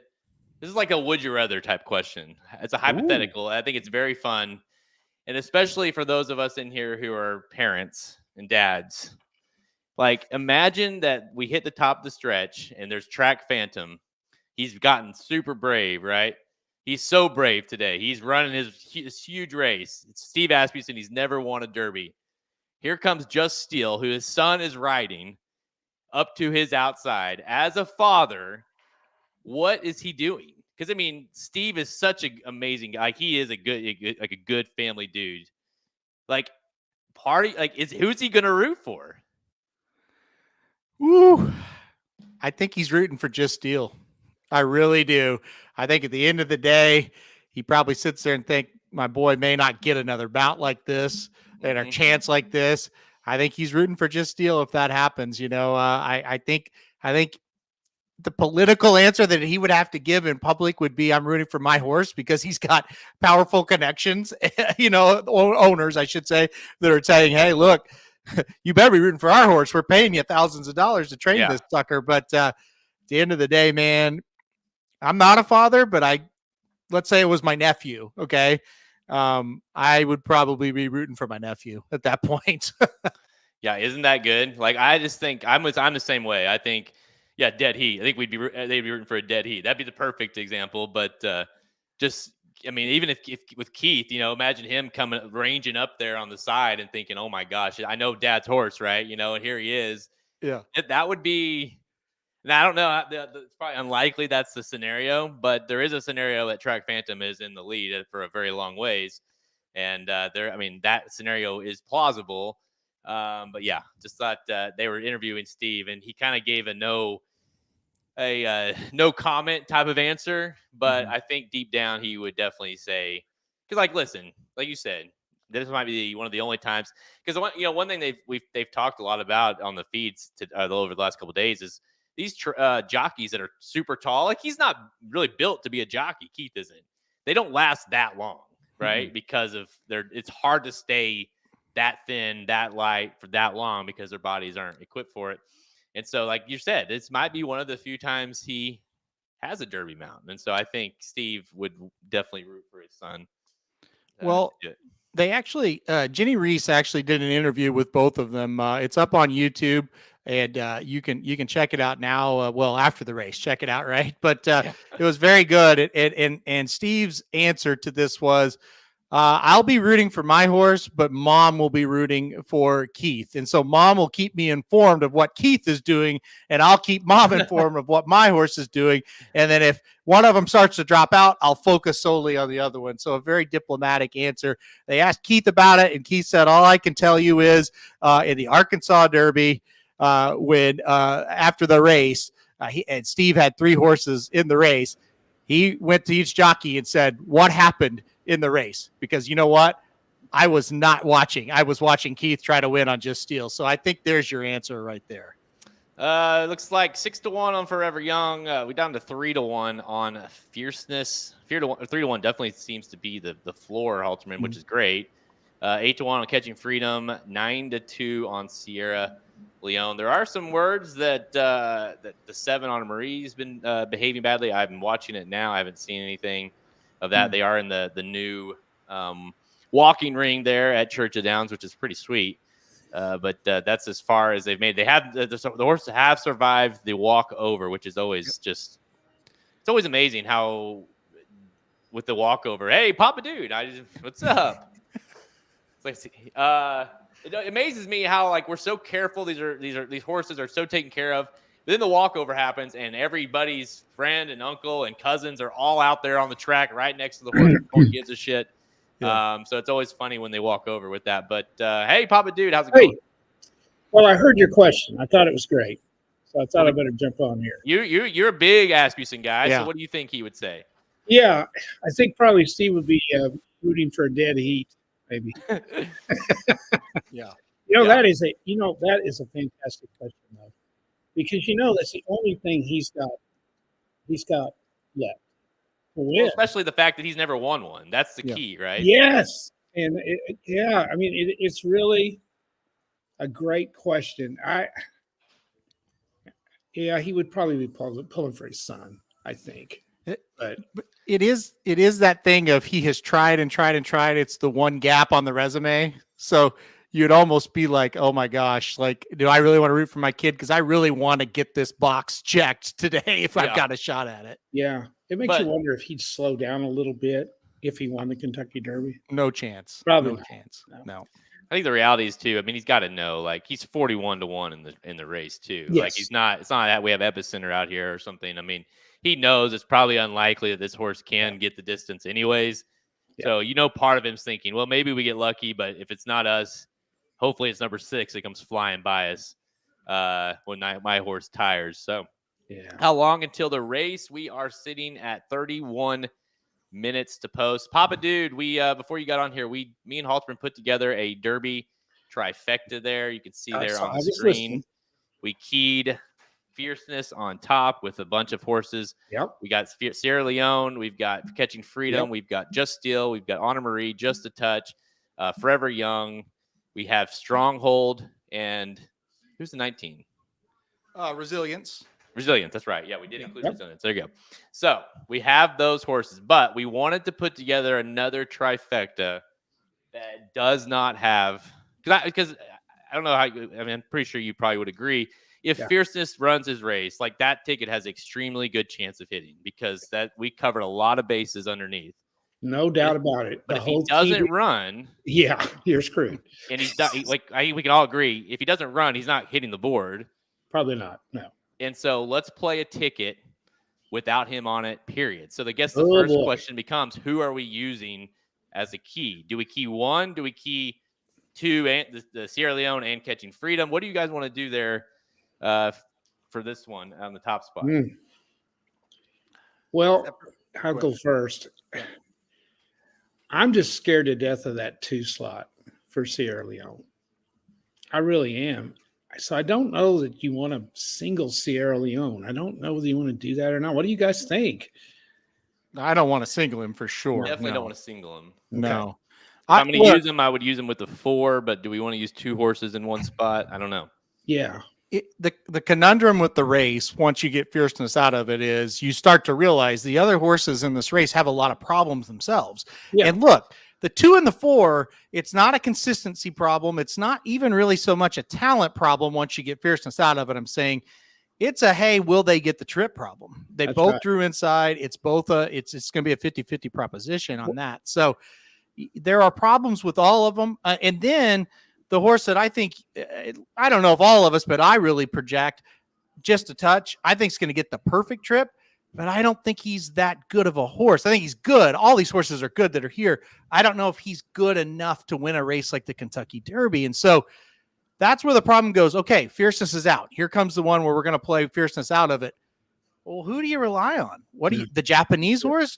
I don't think so, so it's almost to me a ticket. If we're going to have a bigger ticket here, it's almost to me, we need to play a bunch of horses in the win spot and then maybe key a few underneath, maybe just go shorter in those underneath second and third spots. I don't know. That's just kind of my theory on it. Sounds good to me. I mean, I don't see a favorite. Yeah. If Sierra Leone wasn't in the 2, he would be the favorite, in my opinion. Mm-hmm. Or he'd be right there. He almost is anyway. Yeah. Because he's the most consistent horse. So you got to throw him in there, even if he is in the 2, don't you? Yeah. Mm-hmm. Yeah. Because he's the next best horse. Right? Yeah. There's no doubt. And then Catching Freedom is decent as well. I mean, better than decent. So he would have to be put in there. You guys, would you go like 3 or 4 in the first spot? I mean, is that too many? My first thought is Sierra Leone, Catching Freedom, Forever Young. Maybe that high on that one. What if we got some stones? Okay. And keyed the Sierra Leone and Catching Free. Use them as keys in the second spot. Ooh. Oh. Okay. Don't use them at all in the first spot? Well, you can use them if you'd like, but those would be the short section, the short spot of the 3 legs of the trifecta would be that second spot with one of those 2 needing to come up. I got you. So we can go 4 or 5 deep in the first spot, but use one of those. It's dicey, but it's also you could also argue, hey, I like their chances of hitting second more than I like them winning.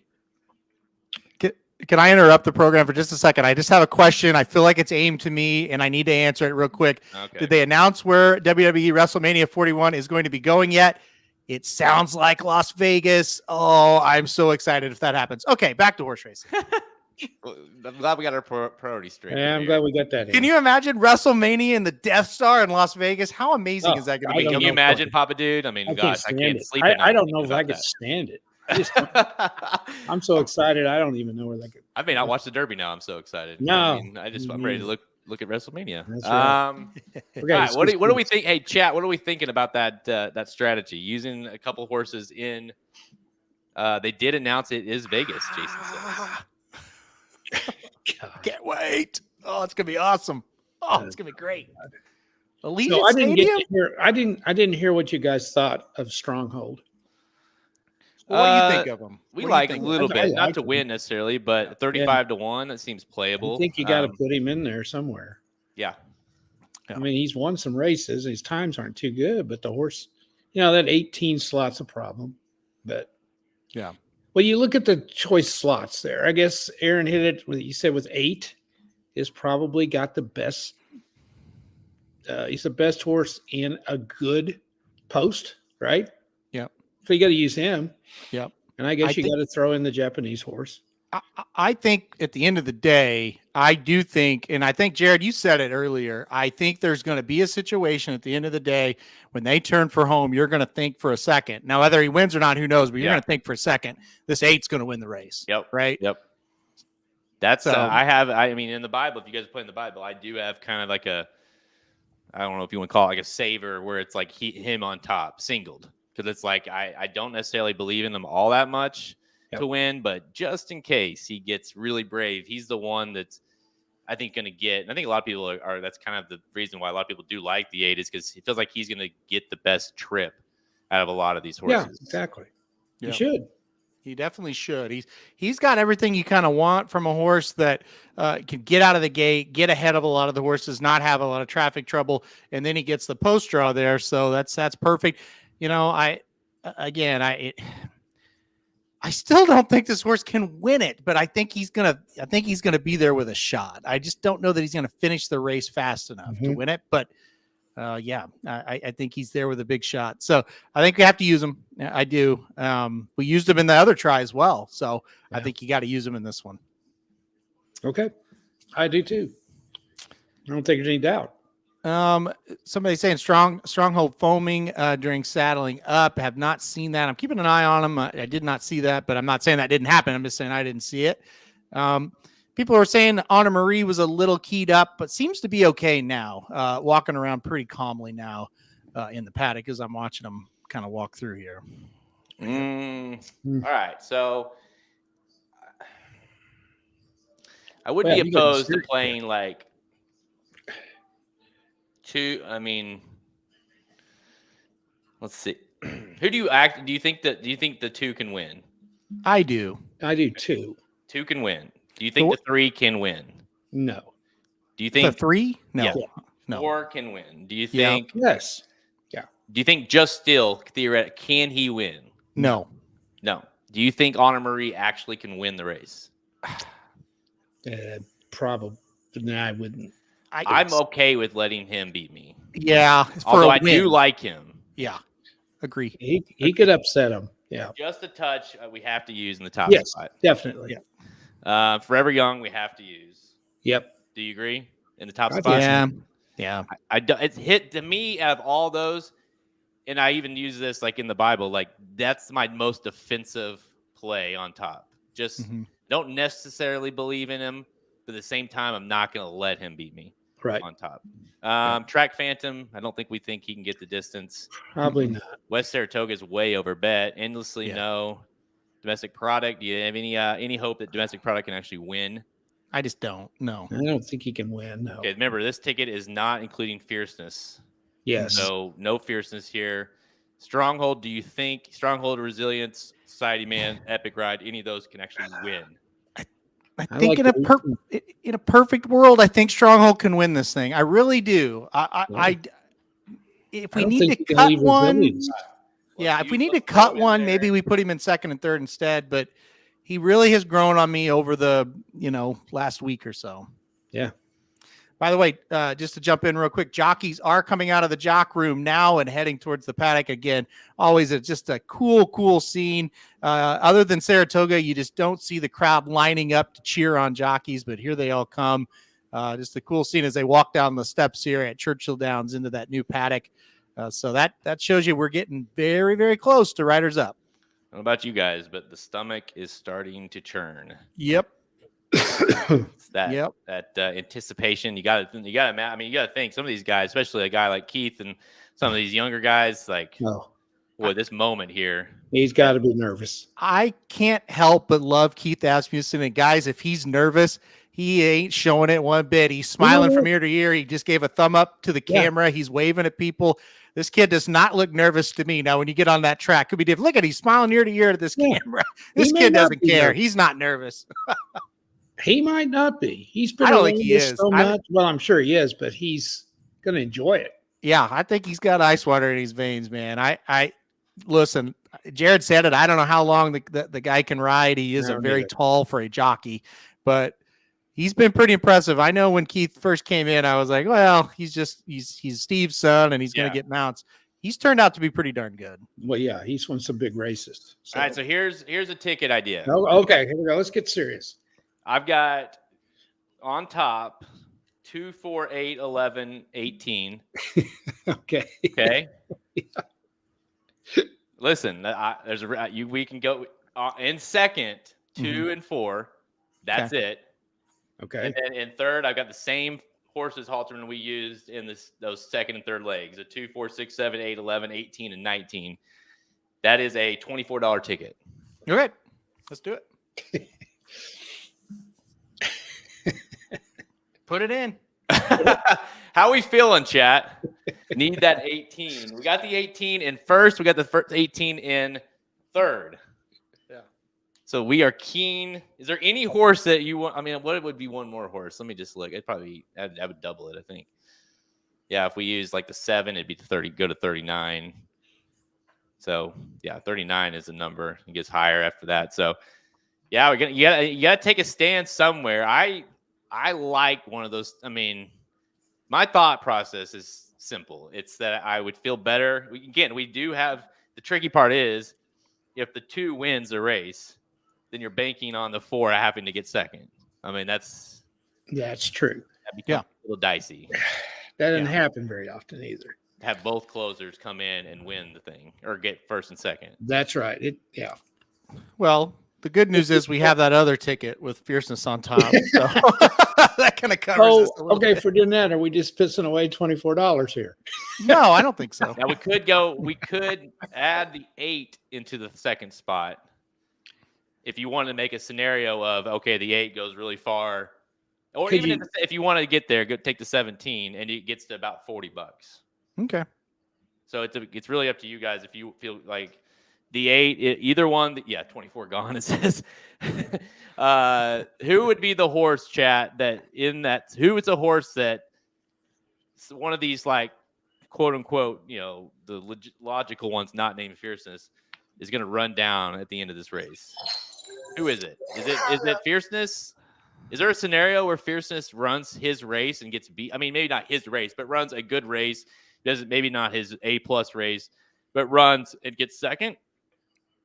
I mean, that was kind of what we kind of just for a second on the live show this morning on VSiN.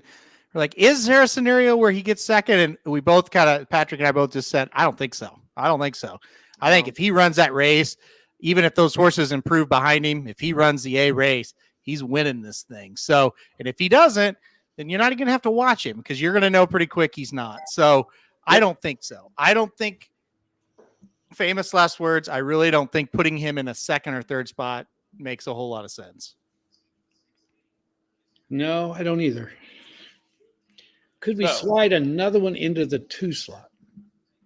If we did that, if we add the 8 into the 2 slot, that is $36. Okay. So the scenario there is you're saying like we talked about, like there's a scenario, a really real scenario where the 8 looks like he's going to have the first dibs at getting home with this thing. And then maybe one of those horses gets him. Yeah. That's the scenario. Yeah. Yeah. But you also kind of don't want to spend more money on that ticket whenever we all agree that Fierceness is the most logical horse to win. Right. You know what I mean? Yep. I agree with that. I do agree with that. We might want to cut it back even more. This is true. I don't know. I think what you had is fine, honestly. $24. Yep. Yeah. Let me put it up on the screen here. I'm watching these horses in the paddock now, and guys, Sierra Leone is definitely winning the beauty contest. This is some kind of horse. I mean, we saw him at Keeneland too, Jared. He looked great, but man, he's beautiful. He's a big, yeah. He's a big horse. Okay, mute button. Hit the silencer on your phone, Papa Dude. Come on. Either do that or go put it in another room. I don't know what this is doing. Just go put your phone in another room if you can't get it to be silent. Oh, listen to I'll be right back. Okay, great. Can't figure out the silence. Why don't you take him? There you go. Oh, parents and technology. Just throw it in another room. Can't get it. I can't. Hello, Moto. When's the last time you've heard that, by the way? Oh, shit. I didn't know that people still had that. I didn't either. Oh, good Lord. All right. All right. 2, People 4, asking. 8, 11, 18, 2, 4 over 2, 4, 6, 7, 8, 11, 18, 19. Okay. There you go. That is the Saver ticket. That is the Fiercelessness ticket. Mm-hmm. And the main ticket that we're playing here, guys, is the 17 keyed on top. 2, 4, 6, 7, 8, 11, 18, 19 over the same in the third spot. Yep. All right. That works for me.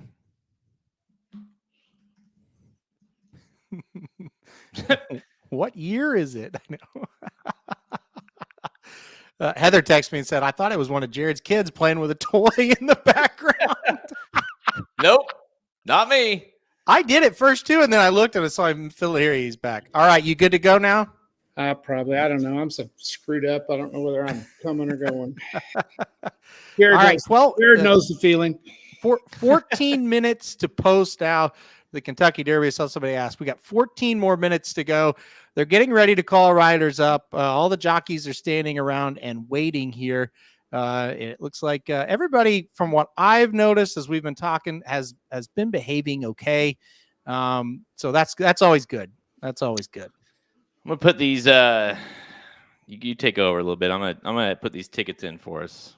Okay, put them in. I'll take over. Like I said, now is that Martha Stewart? Is Martha Stewart yelling riders up? Yeah, she did. Martha Stewart Wow. fresh out of prison.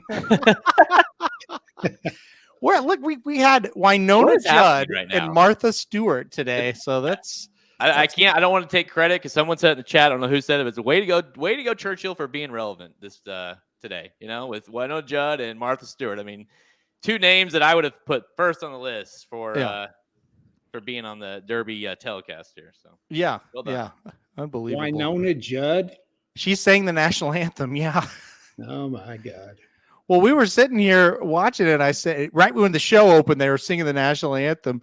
And I said, is that Winona Judd? It is. What a way to kick off the Derby here with Winona Judd. But yeah, now Martha Stewart. So riders are up now. And it looks like they're showing Forever Young right now. He's behaving awfully well. Listen, everybody's done pretty well from what I can see. Nothing crazy. Of course, they're not out on the track yet. They're not hear that roar of the crowd, which is going to happen here very quickly. So we'll see what happens once they get out on that track and Old Kentucky Home. I mean, I don't know who's gonna sing Old Kentucky Home. Is it Winona again? How about Hank Williams Jr.? Yeah, there you go.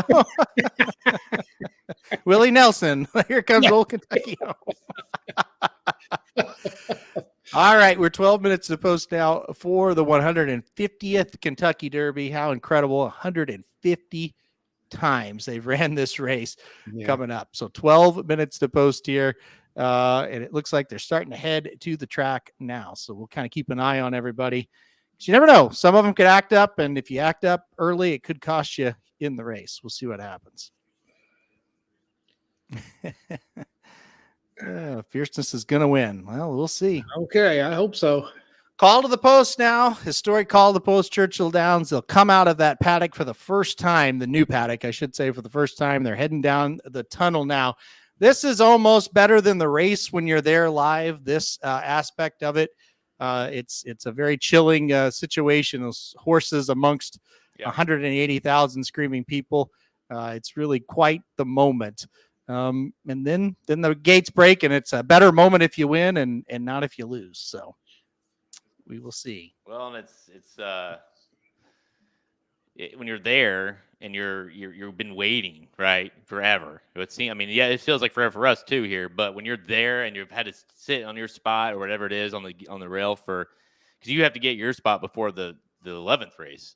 Yep. So you're just waiting and waiting and waiting, and you can't watch all the stuff because your signal doesn't work on your phone, and you're just basically just waiting. And so when that call to post comes out, the chills and the Old Kentucky Home, yeah, it's something else. Mm-hmm. It really. I mean, I get chills thinking about it. It's amazing. Yeah, looks like the Louisville marching band playing it as well as looks like some kind of choir singing it as well. So. It has started, and like I said, they're showing more crowd than they are horses right now because, like I said, this is a moment. This is a moment everybody that's a sports fan wants to see it at least once. Just like I said, an iconic moment in American sports every single year. These last 10 minutes and then the race. That's why we've had so many requests from outside outlets that don't follow horse racing each and every day like we do. But this week, it is the center of attention. Everybody knows what the Kentucky Derby is. Everybody. Yeah. Most people think this is the only race they run the day, but anyway. Yeah, I know they ran 27 this weekend. This will be the 25th of those 27. Yep. So. Oh, man, they're all out on the track almost now. The post parade will start. So we are 10 minutes away from Kentucky Derby 150.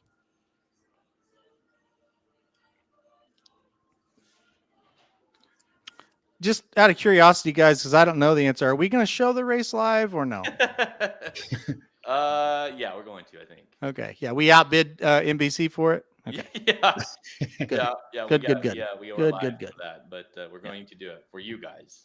I'll kind of talk about the horses as they show them in the post positions here. Sierra Leone, awfully good looking horse. Seems to be maybe a little sweaty. I don't know. He seemed to be a little wet there. They're showing number 3, Mystic Dan, now smaller horse for sure than Sierra Leone, but most are compared to that horse. Number 4, Catching Freedom. He looks on his toes. No, that's Magic's top choice. Excuse me, Curtis Kalleward from FanDuel TV. That's his choice there. The 5, Walking By, Catalytic, Ultimate Long Shot for Safi Joseph. Curtis Kalleward from FanDuel TV. Joseph is the name there. Just Steal for the coach, Dwayne Lucas. He is walking by. He looks sleepy. He looks tired already. Probably should be. He's ran 100 times. Yeah. 7, Honor Marie coming up on the screen now. Honor Marie, he's a smaller horse as well compared to some of these. We'll keep going here. There is Just a Touch, number 8. He doesn't look anything like his sire, that's for sure. But big horse nonetheless. We'll see if he can get the trip with Florent Giroux aboard. Number 10, T.O. Password. He's Batman. He's got the hood on. As my feed just stopped. Okay. That's nice. Okay, I'm back. Forever Young. He's got the hood on as well. There's Track Phantom, the 12. Just Steal is definitely not nervous. No, he was very sleepy looking. West Saratoga, the best story in the field. That's number 13.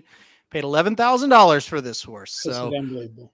Yeah, we'll see if he can get it done for these small time connections. 14 now is Endlessly. We'll see if he can handle the dirt. He may have won that turf race. So we'll see what happens. 15 right now is Domestic Product. He's a beautiful horse. Holy cows, he's pretty. But we'll see, though. He's ran some pretty slow races. He's going to have to speed it up, no doubt about it. As we keep going, number 16 is Grand Mo the First. He would be a total shock, but we've seen total shocks in the Kentucky Derby before. There's no question about that. So hard to say you'd be shocked by anybody after you watch Rich Strike win. There's Fierceness. He looks good. 17. Smaller side, but you knew he was kind of a smaller horse. Not sweating, not fired up, anything like that. 18 Stronghold. He's a monster. Wow, look at him. He's a beast. He's looking better and better. He is a beast. Yeah. 19. That would be Resilience. He's a big horse as well. He's getting better and better and better. So we'll see if he can keep that trend going. And finally, 21. We know the saddlecloth. 21 right there. Or sorry, 20 Society Man. Little kiss blown by DeTore. Forgot about him. Yeah. And then who cares, DeTore? You should have won on Naval Power. And then 21. He couldn't have done it. I'm kidding. He couldn't have done anything. 21. There he is. Epic Ride. All right. I'm retired. You guys are talking now. You mentioned a second ago about Endlessly could have won that race. Well, he did. His owners did. The same owners had now that we too. know. Now that is pretty fun that they're probably thinking, well, see, I told you guys we didn't have to run that horse in that race. Now we got a horse in the Derby and we won that one. Yeah. So it worked out quite well at a huge price there as well. But bets are in, boys. So again, for everybody that's was following along here is the main ticket. It's a $28 ticket. My fault. $28 ticket, 17. That's Fierceness over 2, 4, 6, 7, 8, 11, 18, 19 over those same in the third spot. So again, we are keen Fierceness on top. We believe that if he wins, this is the likely scenario of horses that could finish underneath. Would still pay a lot. Again, it's a 50 cent. And then our saver, quote unquote, if he were to if he just completely, doesn't run his race. Here's what we're keying the 2 and the 4 in the second spot. 2, 4, 8, 11, 18 over 2, 4 over 2, 4, 6, 7, 8, 11, 18, 19. So that ticket right there, 50 cents, is $24. And let me tell you, if that one hits, it's going to pay. Big time. Yes, it is. Good luck, everybody. Let us know. Let us know. Yeah. Well, you know what? Not all of us are big shots like you, Vital. That's right. Listen, what are you playing in this race, everybody? Let us know in the chat, in the comments. Give us your bets, your actual bets. What are you playing? Or if you're not betting, what are you rooting for? What are you going to hope to see? Because, guys, in reality, if we see a nice performance here by anyone, really, as long as it's not some insane, price, like we are shaping up for, I believe, and for one of the best Triple Crown trails that we've had in a long time. It's shaping up to be that way. And again, injuries, whatever happened. But the way Muth is just sitting there waiting, Bob Baffert, Muth and Imagination, but Muth especially, sitting there waiting for the winner here. On top of that, you had a freak performance by Mindframe earlier, who sounds like he'd probably go to the Belmont. I mean, that just feels like we've got a nice chunk of horses that are aiming for this Triple Crown trail. Yeah, don't forget about Torpedo Anna, who may go to the Preakness after that race yesterday in the Kentucky Oaks, which was a brilliant performance. So, yeah, I mean, it's all right there. But you kind of said it, and look, I'm all for Kentucky Derby long shots winning. It's fun, but it doesn't set up that hype for the Preakness quite as much as you get that, not even the favorite, but just a stronger horse win and kind of set up that matchup with Muth. So if a Fierceness was to win, Sierra Leone catching Freedom, you got Muth waiting, you maybe Torpedo Anna, and then all of a sudden you're like, wow, this is really going to be something. So we'll just see who wins this one. This is the toughest one of the three to win, Papa Dude. Wouldn't you agree with that? It's not even close. It's so much tougher. I think you're right, though. For Triple Crown reasons, I think you want one of the favorites to win this one. I do. Because you don't want a 50-1 to freak and win this.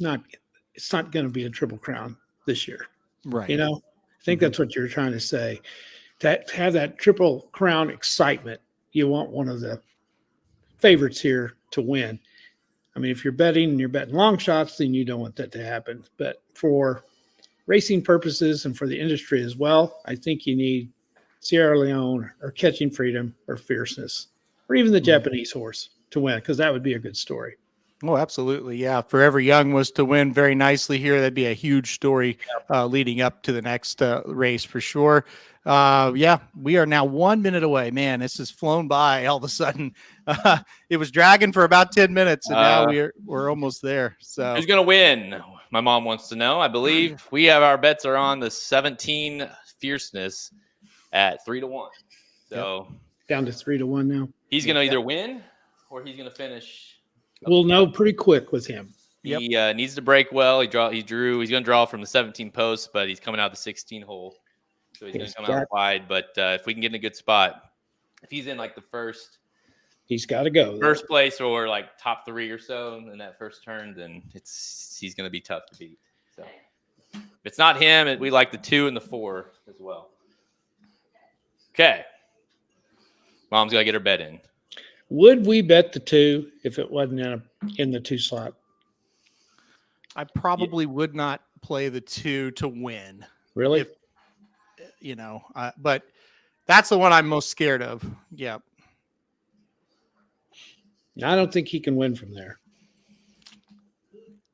It's if I had a crystal ball and I knew he was going to get a good trip and get through, I would be scared, but you just never know. You never know. 17 with 247 with all and all. There you go. All right. 0 minutes to post. We are going to go to the gate here very soon. So again, guys, not showing the race. NBC is showing the race. Or if you have any kind of, we are watching on TwinSpires or whatever kind of app you guys might have, that's where I would suggest watching it. We do not have the rights to show this race. We are an actual company. We're not just some idiots that are going to illegally stream footage. So, we're not going to show it. You can go to Curtis Kalleward's YouTube page. He is streaming it illegally right now. He's in the background. He didn't even laugh. Come on. FanDuel's Curtis Kalleward is showing the race. Yeah, on TwinSpires feed. That's what I'm watching on. Isn't that what you're watching on too? Yeah, sure. Okay, I thought you were. That's what I'm watching. Magic, you see him meet on the phone. His boss has called it. We got to get you in here on Monday. Okay, we got to talk.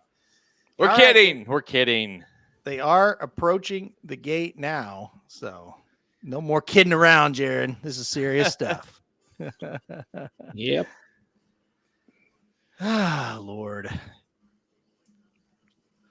Break well, dude. Break well. Yeah, that's just it. This is always the scariest part, no matter who you're betting this year, especially, but no matter who you're betting, the first break from the gate is just terrifying because you can get slammed and you're done real quick. And I mean, the whole thing about it is it's going to happen to somebody. Yep. There's someone. There's always a story of someone had a bad trip, bad break, bad gate, whatever. Like it happens every year. Yep. Well, with our horse, he's got to get out of the gate. There's no ifs, ands, buts about it, man. He's got to break, and he's got to break well.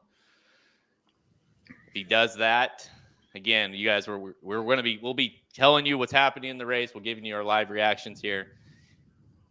Like you said, Aldrin, we'll know here pretty quick if, at the very least, he's got a big-time chance to win, or if it's no chance. Yeah, or if we've wasted our time the last 6 months.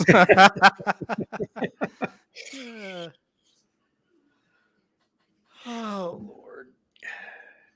This is always the scariest part. Everybody, good luck, everybody. Their bets. I'm a nervous wreck. It never ceases to amaze me how nervous I get for these big races, but here we are. They just showed D. Wayne. He's probably chill as could be. He didn't care. Yeah, he's not nervous. Why? Well, this is 70th race, probably.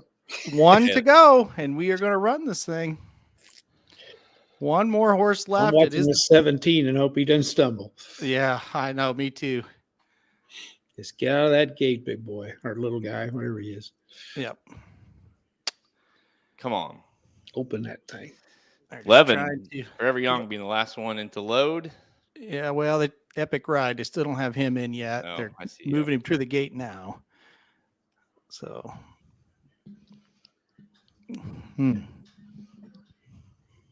Anxious moment. 17 hadn't moved it all out of the gate, so that's good.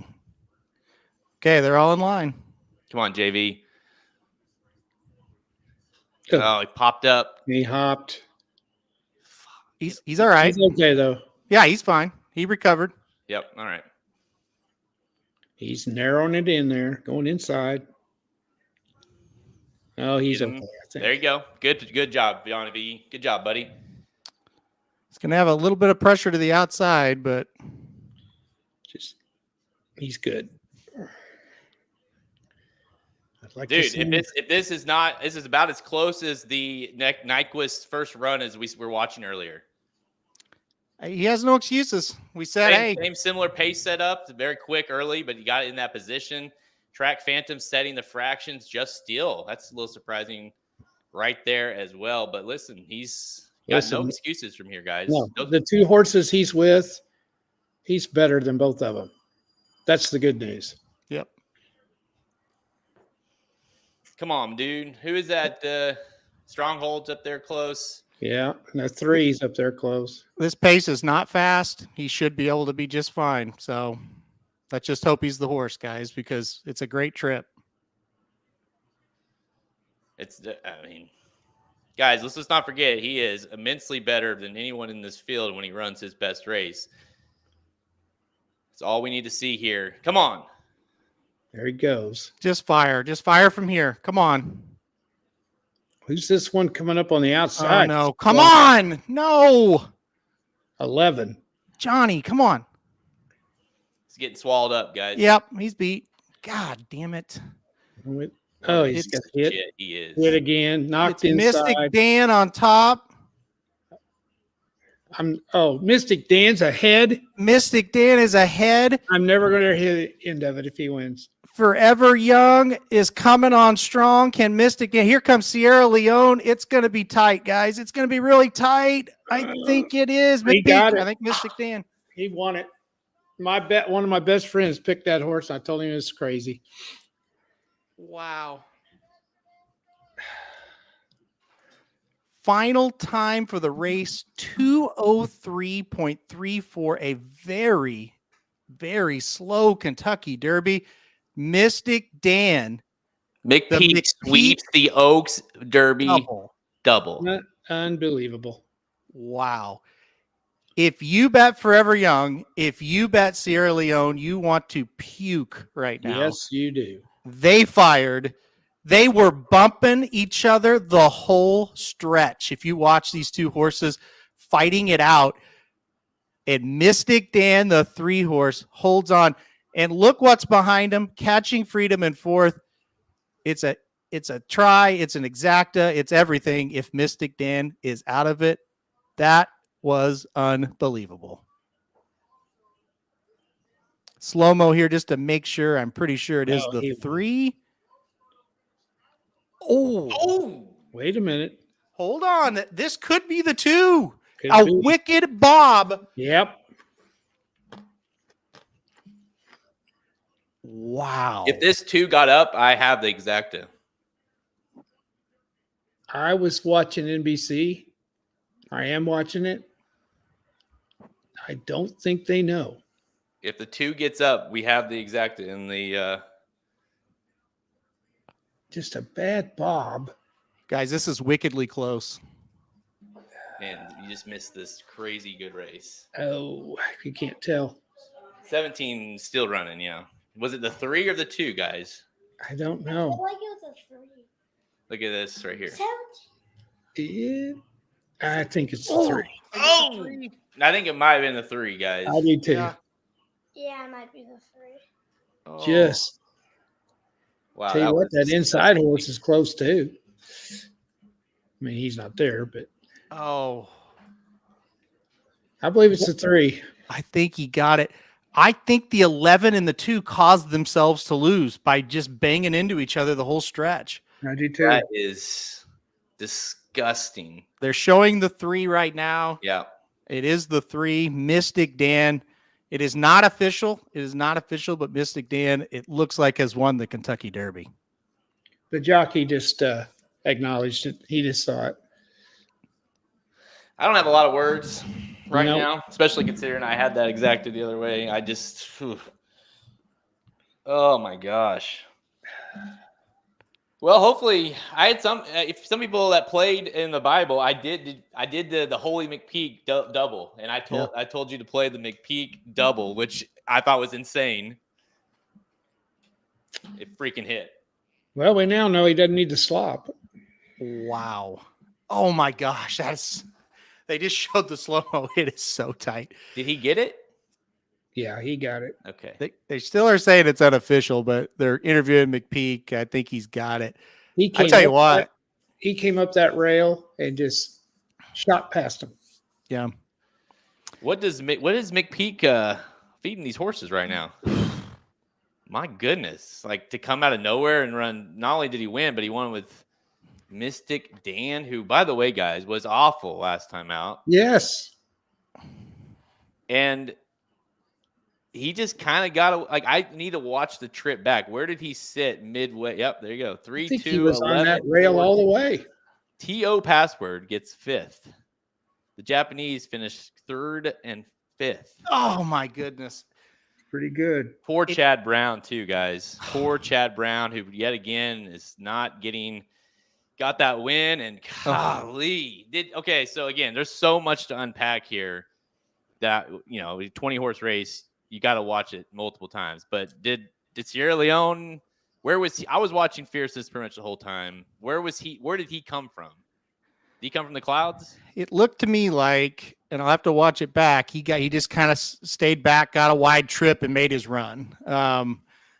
Him and Forever Young were closing, and they were pretty much together the whole stretch. And it seemed like Sierra Leone was a little bit wide, and Forever Young was right there with him, and they just kind of bounced off of each other. Wow. Well, that's one I would have never picked. Just would never have picked that horse. I 100%, if I bet Sierra Leone or Forever Young, I would want to absolutely throw up. I mean, they ran too good to lose. I mean, yeah. Listen, Sierra Leone ran his eyeballs out. He did. Halterman. Here's the sickening part about it all. I pretty much used the 2. I didn't pretty much. I did use the 2 in every single thing I could do. And what did we do? We put the 2 in second. Yep. We did not use the 3. No. But I just knew that Sierra Leone was going to run his race.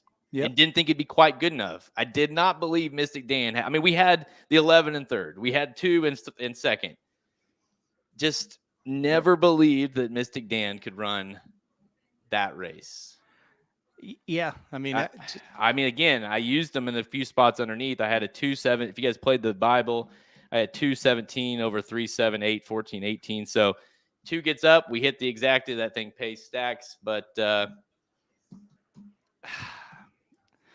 had a 2-11, 2-4-11 box exact as well. So 2-11 would have paid around $80 probably. So that's just it's one of those things. Guys, I really thought Fierceness was winning the race. I thought the race was over, and he did not run. And when that happened, it became wide open. But I did not think Mystic Dan would be the one to do it. I'm really curious to see all the trips back. Because that was he got on crazy. that rail, and he just scooted right through there and shot too far ahead for the rest of them to catch him. Yeah. Don't you think that Fierceness has got to be 3 or 4 ahead when he comes to the home stretch? If he's in there with any horses close to him, I don't think he fires. Yeah. That's what it looked like today. Yep. He never could, down the backstretch, he never could get separated far enough. Nope. And I don't know why, because the pace was not fast. Yeah. No, he didn't have to go too fast. Well, that was the thing when they were setting the fractions. I just thought in my mind, he's not losing this race. He looks great. He ranges up, and it's like, okay, go get him, and he just did not at all. Listen, we talked about this on Blinkers Off, and it's like, listen, if he breaks and gets in his position, it's like then after that, it's just like, well, he either runs or he doesn't, But if you would have told me where he was gonna be sitting when they hit the far turn, I would have bet him 100 out of 100 times. Yeah, me too. So again, we showed you guys the Nyquist replay from 2016, and what did we say? Like early in that race, it was spot on, dude. He broke, he got in a position, he didn't rush to the lead, but he got in a good position. He set off, he set outside, he was wide. No, everything about it was exactly like Nyquist until Nyquist kind of ranged up, and you could tell midway through that turn you were in trouble because he wasn't pulling away like he's done. Yep. Yeah, you could hear us go, "Oh no, he didn't fire." No. Yeah.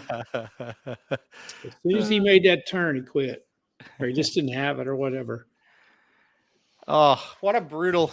I think he gets intimidated. The pick 5 gets beat out by a no. I just thought about that. Oh, pick 5's alive to a big time payout if McPeak beat you. Yeah. McPeak beat us twice. Yeah. This weekend beat us twice out of significant payouts. Is Chad Brown the goofiest looking guy you've ever seen? He's a strange looking. He doesn't look like a horse trainer, does he? Yeah. Listen, I do want to give props to the Sierra Leone running that way didn't necessarily surprise me, but props to John and all the Forever Young backers because Forever Young ran his eyeballs out, frankly. And I thought he looked, really, I thought it was going to be him or Sierra Leone. I just didn't know which one it was. But both of those horses, the 2 and the 11, ran way too good to lose. Yep. Yeah. Yep. I'm with you. I'm with you. I feel awful for John White right now. I mean, awful. Because that has to, I don't even want to text him right now because I know how terrible he must feel because he we had, need to let him text us. yep, he had a boatload there. So that would have been a big time score. And boys, did it not feel like it was going to happen. You just kind of, the whole stretch, I thought, I think they're going to get there. I think they're going to get there, and they just couldn't get him. I mean, Shoddy, by the way, I know you were also on Forever Young. So, I'm great call. It's just, it sucks. Listen, I don't have a lot of answers for what happened to Fierceness. I don't necessarily believe that we are overrating like the Breeders' Cup because like these horses came back to win. Muth is very good. He annihilated Muth, and not only did he do it that time, he also won the Florida Derby. I mean, this is a horse that put up crazy numbers. It's like, I don't know. I mean, this looked a lot like the Holy Bull, really, where he kind of, yes, he had a little bit trouble start in that race, but ultimately he was in the position and just had nothing left in the lane. Mm-hmm. He got, I don't know where he may have finished 15th. I don't know. He backed up something fierce. 5, that's for sure. Yeah. People are asking official order of finish: Mystic Dan, Sierra Leone, Forever Young, Catching Freedom. That was the top 4. You seeing that photo? Oh my goodness. That's close. Wow. Man, I just hate.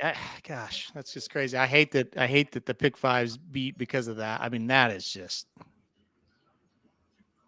Gosh, I'm telling you, when we watch this back, I haven't watched it yet, but when we watch this back and we see how the 11 and the 2 were just bumping at each other the whole stretch, we're gonna the people that had them on the nose or the pick 4s or or doubles, whatever. You're gonna be sick because I really think the 2 and 11 cost each other the race, and I don't know whose fault it is. May have been both, but I mean, wow, it's incredible. It's incredible. It is. Yeah, I was going to say 2 was a much better horse, but Mystic Dan wasn't in much better position on a post than 2 was. So. Well, that's the thing, and I really want to see these trips back and see his trip as well. Yeah, I do. We got Ryan Stillman. We want to bring Ryan in. Yeah, I think it's time. We need some. Maybe he's always positive, so I'd like to hear. Rhino can take my place. Okay, all right. See you guys. See ya. See ya. $2 exacta, by the way, pays $258 for the 3/2 exacta. Mm-hmm. Wow. Well, Ryan. Hey guys. How we feeling, Ryan? Well, I got to tell you, that is one of the most exciting Kentucky Derbies I've ever seen. You guys have to admit that. No matter if you have money on it, that photo finish it's like, like let's say you're casual and you just tune into this. My phone blew up from people that like just follow one race a year. That was incredible. So that's a positive and exciting. Another thing is, you guys tell me too, we've had years where it's like, this trainer's got a sorted past or this. I don't hear that about McPeak as much at the forefront of this. That's a huge, congrats to McPeak, a guy who picked out Curlin, a guy, these things he's been through to get to this moment, right? Like, he can't ever win at this, you guys know what I'm talking about when it comes to McPeak's narrative, right? I'm not just going crazy off here. Yep. Just, it's his weekend of a lifetime. But oh my gosh, guys, we're seeing something pretty spectacular here. And I just want to point it out. First of all, Forever Young. My gosh, right? I mean, like, wherever you stood on that horse, he ran good enough to put himself in, right, Jared? I've seen you. Jared, why don't you take it? What was your thought there? I mean, we mentioned it a second ago, just a little bit, where it's like, listen, I gave props to John and anyone that really supported this horse because he outran what I expected. I played him on top in a few things, mostly just as a defense play, but I did not believe he ran a race, at least in this class, good enough to win. He just didn't. He's got a little unlucky, but he kind of lived up to the billing, especially when you look at some of the horses in the race that absolutely did not fire, just a touch.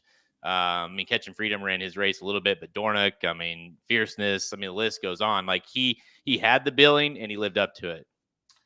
Absolutely. Sorry, Andrew, did you want to say something before I? I'm getting reports, and again, we haven't seen it. We haven't seen the replay. They will show it here in just a second after the celebration. A lot of people have texted me and saying Forever Young got killed out of the gate. I don't know if that's true or false, but I have people telling me. Paul texted me and said he got Forever Young got a terrible trip. So we'll see if that's true or not with our own eyes. I know it's kind of hard when we've only seen it once, but man. Well, can you throw? Do you have? It's okay if you don't. Do you have that picture of the photo finish up by any chance near you? It's okay if not. But I don't need the visual to make my point. If not, but Jared has it. I think he put it up, but that may have been. You mind throwing that up one more time? Sorry, better that lost out here. It's just Hang on. Bring a kind of interesting point here. When I'll say this in the meantime. What I think is fascinating is, with Forever Young in particular, this is a horse that traveled 3 continents, had some very big miles put on him. So if he gets bumped out of the gate too, and that's the difference there, what a horse. Like we got to tip our hats off to him. I mean, we saw 3 horses, no doubt, that ran a good enough race to win a Kentucky Derby today, guys. You know what I mean? Mm-hmm. Sierra Leone, for where he drew, that could have been the whole difference here. I haven't seen the race more than once, guys, jumping on first time, but absolutely incredible. He hauled ass to get to where he got. And, it's just people saying like what would cost him is he's going to have to come through traffic. He won't get there. I mean, that's the difference. If someone tells you that's how close he would be, there's a lot there. One thing I just want to point out though, like that I came on to talk about, and it's something that stuck in my mind as they hit the wire last year at the Kentucky Derby. Last year, 2 fills comes to my mind. Oh, Aaron, are they showing up something? Yeah, they showed the replay. Go ahead. Keep going. Brutal. Last year with 2 fills, I remember in the build up to that Derby where we kind of understood the shape of this thing and horses just kept scratching out. And you didn't, at least me, I didn't know exactly where to go. And then I went back when 2 fills came in second, and it was like he ran one of those races where you're like, that was good enough to win the Derby. And I should have just focused more on that. I feel like Mystic Dan, my whole point here is a thing to keep noting is, Mystic Dan did run one of those races, This is as shocking as for some people this might be, or unexpected because he ran about 3rd. We had seen before it touted that it is possible this horse could run a good enough race. What it might have taken to get there, and this is taking nothing away from him, Fierceness, clearly, I do think Fierceness is better than 15th in a Kentucky Derby, wherever he finished back there, right? So The point is, I think there was a lot of things about what happens if this race falls apart. And look, Forever Young, Sierra Leone, Catching Freedom, those were the next big logical 3 there. And Mystic Dan kind of makes sense. So what I'm trying to get at is I think this was a very formful Derby. We're like, this isn't like Rich Strike where we're like, I hadn't seen that ability in this horse prior to the race. We had kind of seen that with Mystic Dan. Am I right, guys? I mean, as far as we might not like want to go throw down money on it when there's all these other options, but I just think this was a solid Derby where like a logic kind of prevailed here. Well, what do you guys think? That's what I came on to sort of discuss. Well, yeah, I mean, he's shown those 2 huge races. He had a huge win in a maiden special weight. He had a huge race in the Southwest, and he's thrown in a lot of clunkers as well. That's the thing. He's kind of been an up and down horse his whole career as well. And today was the up part. And as it turns out, I guess at the end of the day, it wasn't the slop that moved him up. It was just the fact that when he fires, he's pretty darn good. And I think the other part of it is Fierceness didn't fire. The closers didn't get through, probably didn't get good trips. We're going to analyze that here in a minute when they show us again. And so somebody's got to win at that point, and maybe he was the one that just kind of got the best trip. They did not break the tote board as far as the time today. The timer is 2:03.34. It's a very slow Kentucky Derby. There's no doubt about that. So we'll just have to see, kind of what happened in this race and break it down. But he had shown that he had shown that ability before. There's no doubt about it. We'd seen it, just hadn't seen it really on a fast track like this. I've not seen the order of finish. Everybody that's asking exact. So when I see that, I'll show you guys. But yeah, I mean, listen, I don't know the number's going to come back obviously yet, but given that time, what we saw, if Fierceness shows up, this thing is over. It's just that's the frustrating part about it. But he didn't. And again, that's the thing about that's frustrating about this result is that yes, like I wasn't dumb. I had multiple tickets and like thoughts of okay, if Fiercest doesn't fire, he's not going to hit the board. Perfect, great, got it. We got that taken care of. What I didn't even ever consider was that Mystic Dan would win. Mm-hmm. Okay, so it's just a frustrating result. Same as yesterday. It's like I'm never going to play McPeak in the Oaks, just never going to, and I'm never going to play him in the Derby. And it's like at least it's. I mean, I guess that is some of a silver lining. Like if I would have left Sierra Leone off, for instance, and he got up and won, then you're like that was kind of dumb, you know. But this one's just more of those frustrating results that. But at the end of the day, it's like, I mean, yeah, he won, but I'm never using him. You know, I'm just never going to. Not on top, anyways. I understood using him underneath because he made sense underneath in some regards. He did have the second best, like of all the horses, he had the second best race. You know, as far as like Fierceness had the first two, but he had like the most impressive that race that day in the Southwest. But then in the Arkansas Derby, it was like, what the hell was that? You know. Mm-hmm. So and then he does this today. So that's frustrating. It's a very hard thing to handicap a race where the two horses with the most impressive numbers are the least, some of the least consistent horses in the crop. So you can't, of course, Jared, that's tough. And today, Jared, even though he showed up with his quote unquote best effort because he won the race, right? Let's just say he fired. It wasn't like he was unbeatable. He almost got beat here, and that's not taking anything from him. But the point is, it's hard to envision that, right? It's hard to, like, if you're like coming out of the wire, it's going to be Mystic Dan, Sierra Leone, and Forever Young. A lot of people might not drift to, the logic being Mystic Dan. But here's the weirder thing. When you look at this, the number 10, T.O. Password from Japan, finished 5th. I mean, no. And when you start to break that down, I'm sure you guys have already covered, we're starting to see here, right? Is this the beginning of the changing of the guard as far as, well, those foreign horses have to prove it to me? Because while they didn't win, they're kind of showing us like we're not that far off if we send our, A squad over here anymore, right? I mean, yeah, it's listen, Japan they're getting closer. I mean, like you said, they sniffed this one. Even a horse that literally I thought you had a better chance of winning the Derby than T.O. Password. Beat most of the group, right? That's how bad they were, or how good he was, however you want to look at that. Mm-hmm. But here, I'm watching the replay now. Where are you seeing it? So yeah, I mean, listen, at start of the basically when they hit the wire the first time, Sierra Leone where is he? Catching Freedom's pretty far back. Sierra Leone is third to last on the rail. Yeah, he's got a rail trip. Listen, what we talked a little bit about this, or me and Papa Dude Halterman. Maybe he just sits the perfect trip. Let me go back and watch the break. Mm-hmm. I don't know if we probably can't show the replay yet.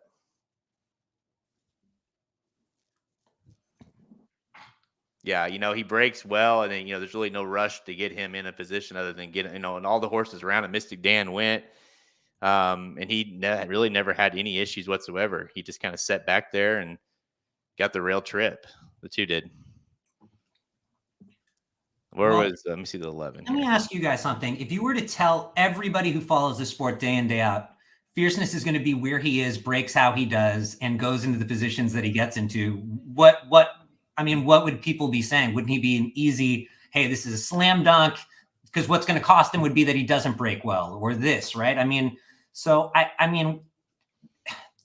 this is a hard thing to predict, is my point, what Fierceness would do, and then predicting behind him who's going to show up, who's not going to show up. And what's weird is it does feel like everyone showed up, and you still logically wouldn't then say, okay, Fierceness falls apart, Mystic Dan's my go-to. The Japanese horses, T.O. Password, a lot of people that follow Clocker's reports in the morning, this is like the worst reporting I've ever seen on a horse, singularly heading into a Kentucky Derby. He's throwing his rider. He's going backwards and forwards. I mean, this was a weird race where things were logical, and then at the same time, you just couldn't logically figure out parts of the puzzle. So I think you guys did fantastic, honestly. Fierceness, it was a 50-50, and he got in position, and he just Fiercenessed out on this one. I mean, it's just a weird, you got to throw your hands up. The Forever Young one, I really think we're looking at something special here because, boy, until this moment, you could always say, when has a horse ever shown up and run well? And this horse I mean, darn near won the Derby. I know I just saying it, but it's just, I think it's just one of these weird results where you can't get there unless you could have retrospective necessarily to see it this way. But boy, a lot of going forward knowledge came out of this to me. I mean, McPeak, congratulations, man. It's a hell of a training job to do the Oaks Derby. Mm-hmm. I'm watching. Sorry, I'm just really closely watching Mystic or Sierra Leone and Forever on the replay here. Whew, wow. Have you seen this replay? No, where are you watching it? On YouTube? On Twitter. Okay, here they go. They're showing it now. I'll watch Holy it. shit, Oh guys, my gosh. listen. Wow. He got, oh my goodness. I can't, Forever Young may be the best horse in this race. I mean, he got absolutely hammered out of the gate. He got killed twice. He got killed out of the gate, and he got killed again. And as they entered the first turn, he never got out of the kickback like it was an issue that I thought was going to be an issue. He was behind horses the entire time. He ran. He had every excuse to be like, you know what? He's just not. I told you he's not very good. Or I told you he'd get into trouble. He had all those happen to him and still fired. And it looked like he got bumped a few times from Sierra Leone coming down that stretch. Oh, too. yeah, multiple times. Yeah, I want to see the stretch run for sure because it seems like they cost each other the race. And like I said, I don't know whose fault it was. I don't know if it was more Forever Young or Sierra Leone, but they were just banging heads, for lack of a better word. And it seems like they never could get the momentum going to go get Mystic Dan. And you talk about two horses that pretty much stayed glued together the whole race. They were pretty close to each other. They made their runs a lot at the same time. They made their moves. They kind of followed each other throughout, and yet neither one of them could get to. Golly, that is. Somebody mentioned it. Mystic Dan kind of got the two fills trip. He set a really good spot. He got up on that rail. The rail opened up for him. Yeah, he's just right there in a great spot. Fantastic ride. Honestly, he literally was rubbing the rail in the first turn. So Forever Young got the jump on Sierra Leone. He's actually ahead of him. And right here, Sierra Leone, yeah, there's one bump. There's two bumps, three bumps. My goodness, four. Well, they didn't really. Right there, they bumped. That's five. I mean, how is that horse not disqualified from second and put up for? I mean, that's a lot of bumps. I don't know why Forever Young's didn't try to. Oh my goodness! It seemed to me like Sierra Leone came in on Forever Young, but I'm not sure on that. Wow. This 3-horse ran huge. Here's the head on. Oh my goodness. Wow. Yeah. Forever Young just got tattooed. Sierra Leone really didn't get hit a lot early in this race. He got shuffled back, but you kind of knew he was going to be there. The 11's trip is really rough right out of the gate. He does recover really well. And like you said, the kickback really was not any problem because he took it pretty much the whole race. The whole race, he took it. I have no idea. We're going to see the head on here. They're in the front stretch right now, or the first turn. We're going to see the head on in a minute. And I'll be able to have a better indication of did Sierra Leone cause the bumping? Was it Forever Young? We're going to find that out pretty quick here when we see the head on. I mean, guys, listen. It's kind of one of those stories of one. I mean, he outran his odds and outran what I thought dramatically, but like it's almost like these two were fighting the whole way, whereas Mystic Dan was just like chilling. Like he never left the rail. He waited patiently until it opened up with Track Phantom kind of went out. He went right up the rail. The dude never left the rail once in that entire race, and just kind of very similar to when he won at Oaklawn. Yep. We're into the turn now. I want to see so boy, they had to come pretty wide too. These two horses that got second and third. Let's look at it here. Yeah, he's out wide. A lot of bumping going on. Horses that are stopped. Okay, here comes Sierra Leone. Man, he made a huge move, a huge wide move here from Sierra Leone. Let's see what happens. He bumps. Yeah, Sierra Leone should have been disqualified from this race. And for Forever Young to lose by inches there, you got to think his chances would have been a lot better not getting beaten the crap out of by this horse. I can confidently say without any doubt in my mind, Sierra Leone cost Forever Young the race. Well, there you go. He came in on him multiple times. I have no idea how he at least wasn't moved to third and Forever Young second in that race, because he came down on him multiple times. How is there not even an inquiry about this or an objection? I mean, I don't know. That's crazy to me, because I really believe if he leaves Forever Young alone, I think he would have had enough momentum to go get the winner. And I certainly think he would have gotten second in the race. So that's really baffling to me that we at least did not look at that, especially after seeing the head on. I just saw the head on for the first time. Guys, Forever Young did nothing wrong. It was all Sierra Leone in the stretch there. He came in multiple times, and not only did he come in on him, he made contact with him multiple times. Yeah, not to mention the jockey couldn't even go to his other hand because he. No, you know what I mean? Like, I mean, honestly, that's one of the better losing performances I've ever seen in a modern day Derby. It's incredible. Like, wiped out at the front, still made a run, got bumped a bunch by the second place horse. It's absolutely incredible, especially having come here after running on 2 continents. You know, I really, truly, and honestly believe if you bet Forever Young, you have a right to be furious. Not that if you disqualify Sierra Leone, it's not going to matter. You're not going to move past Mystic Dan, but still, if that bumping doesn't happen, man, I really think Forever Young wins the race. And shout out to your guys' wonderful programming and having John White on, who sat here and touted very highly Forever Young on that show, the John White Derby preview. I recommend checking it out, guys, always, every year. But absolutely brutal. Very hard to watch that. But, look, it just goes to show you how important your trip is in the Derby, right? Mystic Dan did everything right. And it helps too. It's crazy. Well, that's just it. Mystic Dan certainly, he, like Jared said, he stayed out of all of it. He didn't have to worry about all of it. And, and that's just kind of the luck of the trip there. If he's bumping around with them, then who knows what happens? It becomes an even closer photo, I guess. But man, oh man, what a race! I think Ryan said it best. One of the most exciting Kentucky Derbies maybe ever. Really, both. It's been a lot of really good racing today.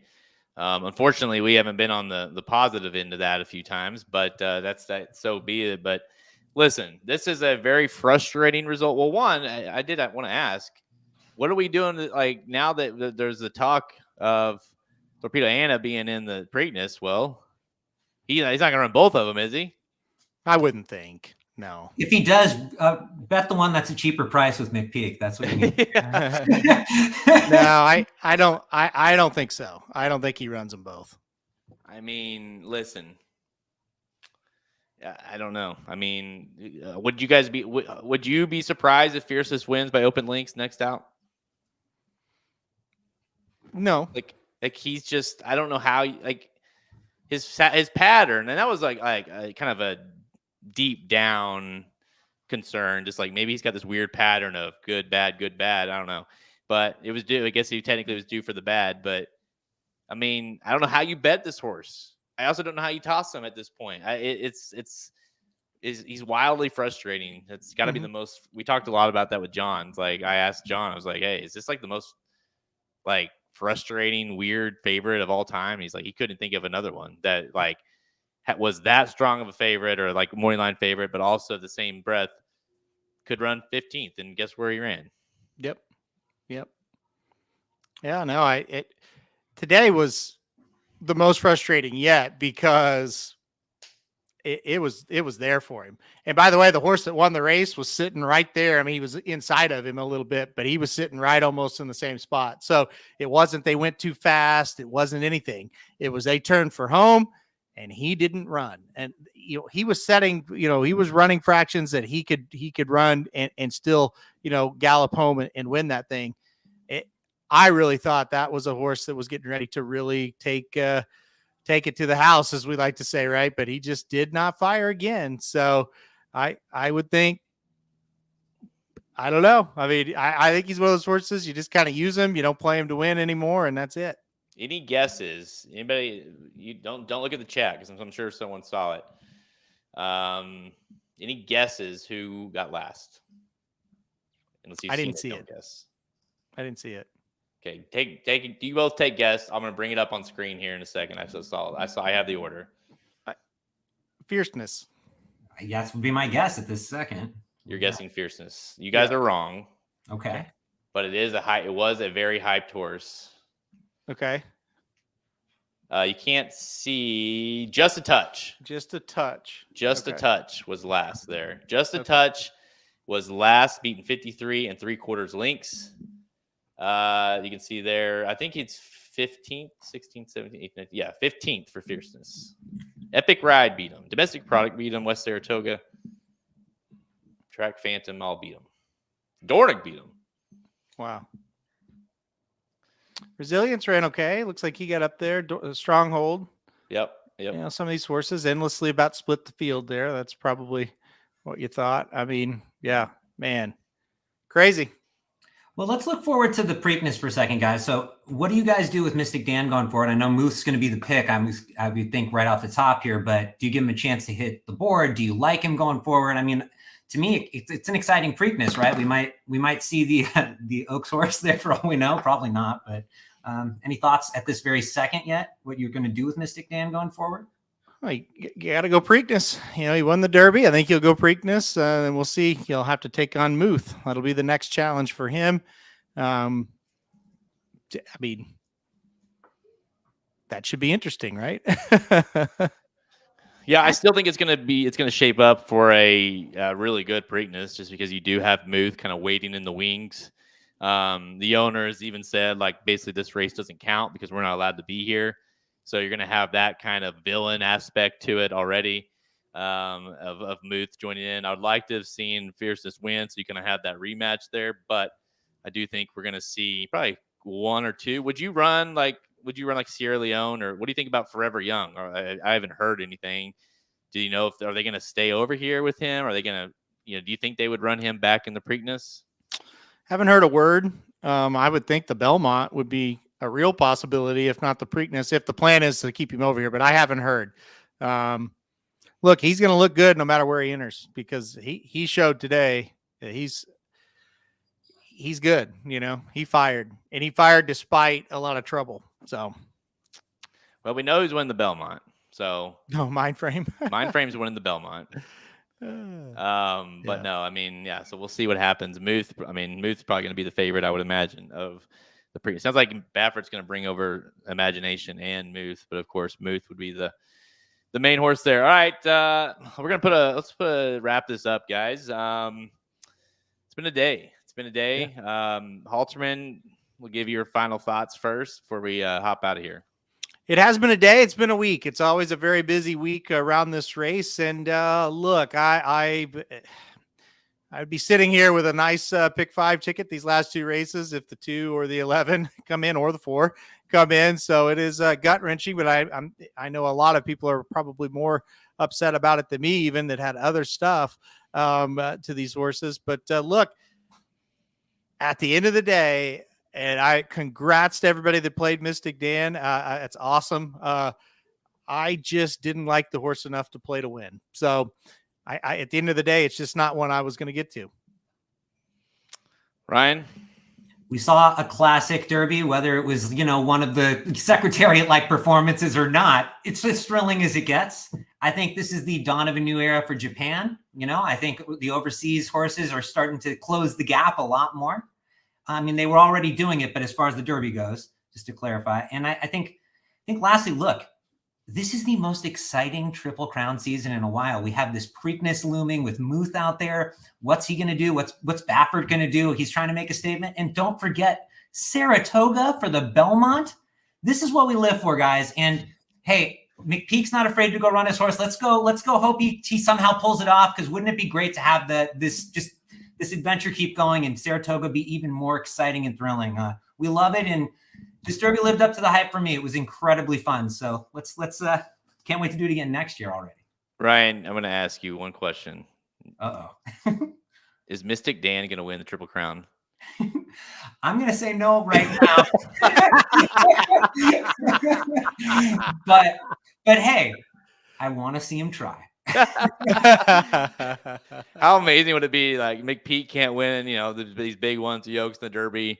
Then he comes out and does it with freaking Mystic Dan, wins the Derby and then wins the Triple Crown. That'd be amazing. So, all right. Yep. Listen, it's, I'm sure there's some Dans out there that are happy that played Mystic Dan in the Derby here. But yeah, listen, I'm with Halterman. I'm never going to get like it's part of me is I'm more just pissed that Fierceness ran like that than I am that Mystic Dan won. Like, because I know like there's no scenario where I had Mystic Dan keyed on top anywhere.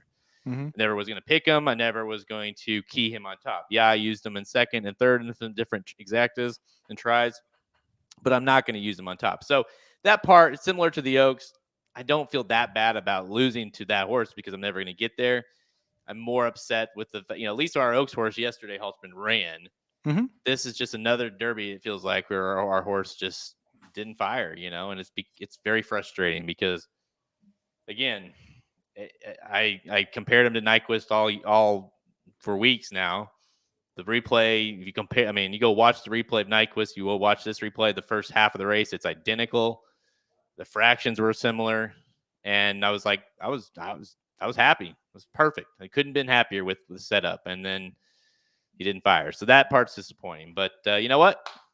We live for another day. We'll be on for the Preakness here, guys, in 2 weeks. Thanks, everybody, for tuning in. Magic, I'll let you take us out. Thanks, everybody. We had like 5,000 people in here at one point, so we appreciate everybody for tuning in. I'm Jared Welch. He's Aaron Halterman. He's Ryan Stillman. We'll see you guys next time.